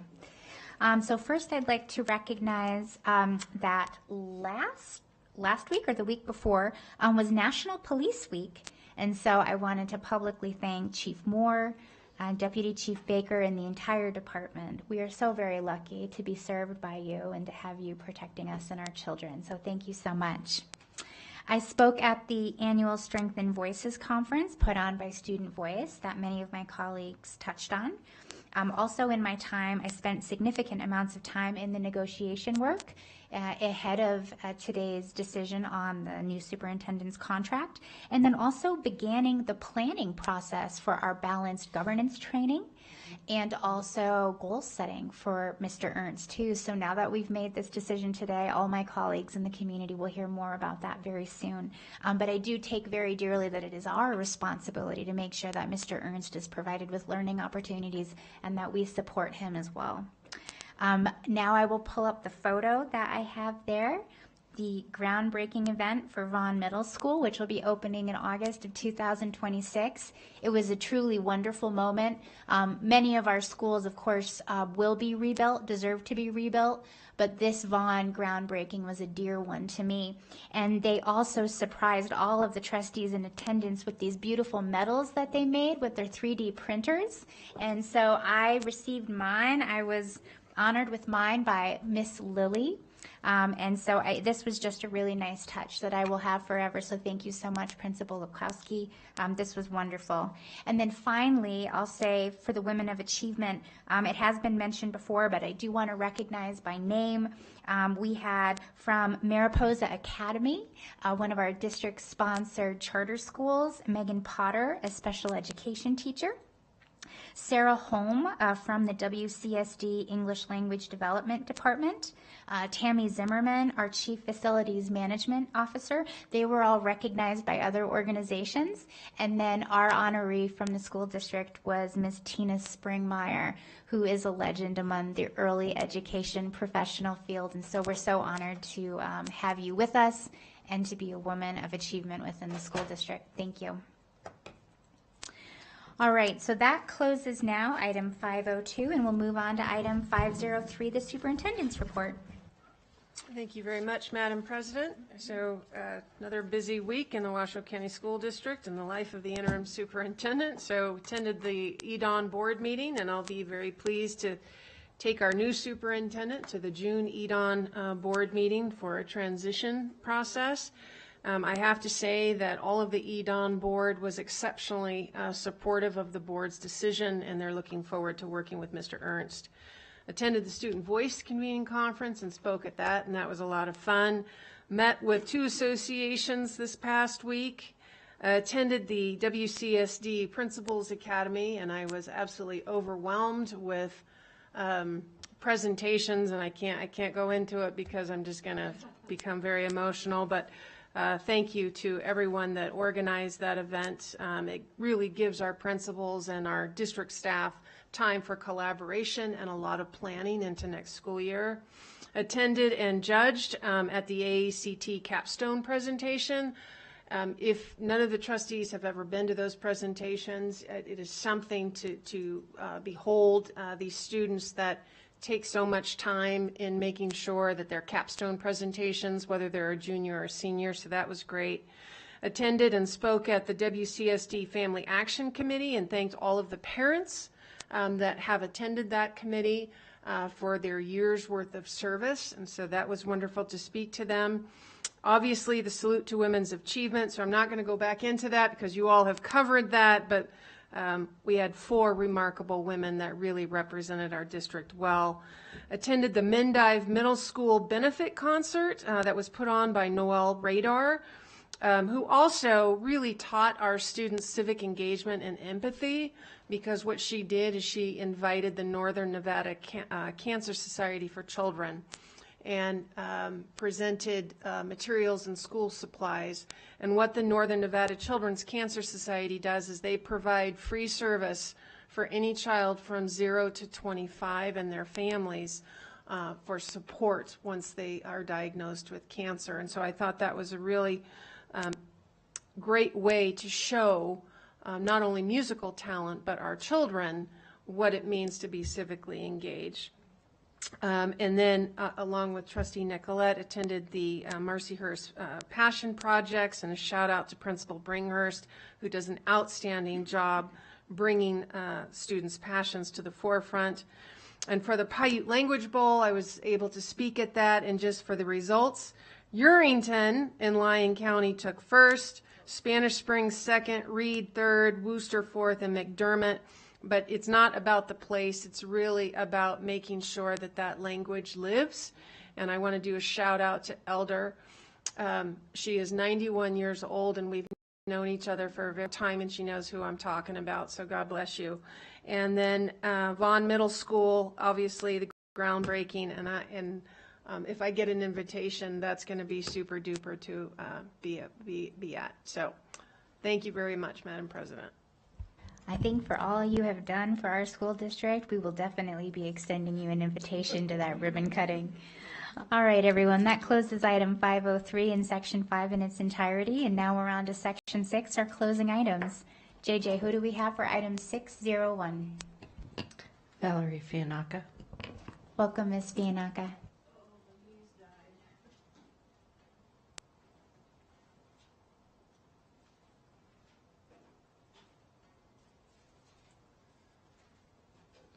Arthritis setting in, sorry. Thank God there are success stories. Congratulations to your daughter, Mr. Woodley. But we can't ignore and not address all the things that are not going well. We have to address those too. We live in a real world. Tonight I'd like to discuss lawfare. The district is using lawfare not only against Trustee Church, but against citizens of Washoe County. I'm a recipient of this lawfare. As some may not be aware, we have a very robust legal department here at the district with many lawyers and paralegals. I made a records request in the past few months, but was met with unlawful charges and retained an attorney. When we had my hearing, I was surprised to be met not by school district attorneys, which we have quite a few of, but by the high-powered firm of McDonald Carano. Not one, but 2 attorneys for a simple records request. Intimidation much? You decide. My attorney asked me if I was asking for info regarding Mr. Church, and I laughed. I said, no, I mean, that's kind of, I can see why he would assume that, but no, that's not what I was looking for. I can certainly understand why he would think that. But there must be something that Washoe County School District doesn't want out there, because I still don't have those records. I'm assuming I will get the records after the election, but government agencies are by law supposed to provide them within 10 days or let you know why they can't do that. So far, that hasn't happened to me. Nobody's let me know why I don't have them yet. The clock's been ticking for quite some time now. Not exactly transparent, but exactly what I expected. The RGJ article this morning struck me as a bit threatening as well. I would only ask, Madam President, that you personally fund your legal remedies, as you called them in that article in the RGJ, quote unquote, and not stick we the taxpayers with paying for your vendetta. You have a war chest. Use it to pay your own legal bills. Get a feel for the little people that you represent. Thank you very much, Ms. Fianaka. John Ippolito. Welcome, Mr. Ippolito.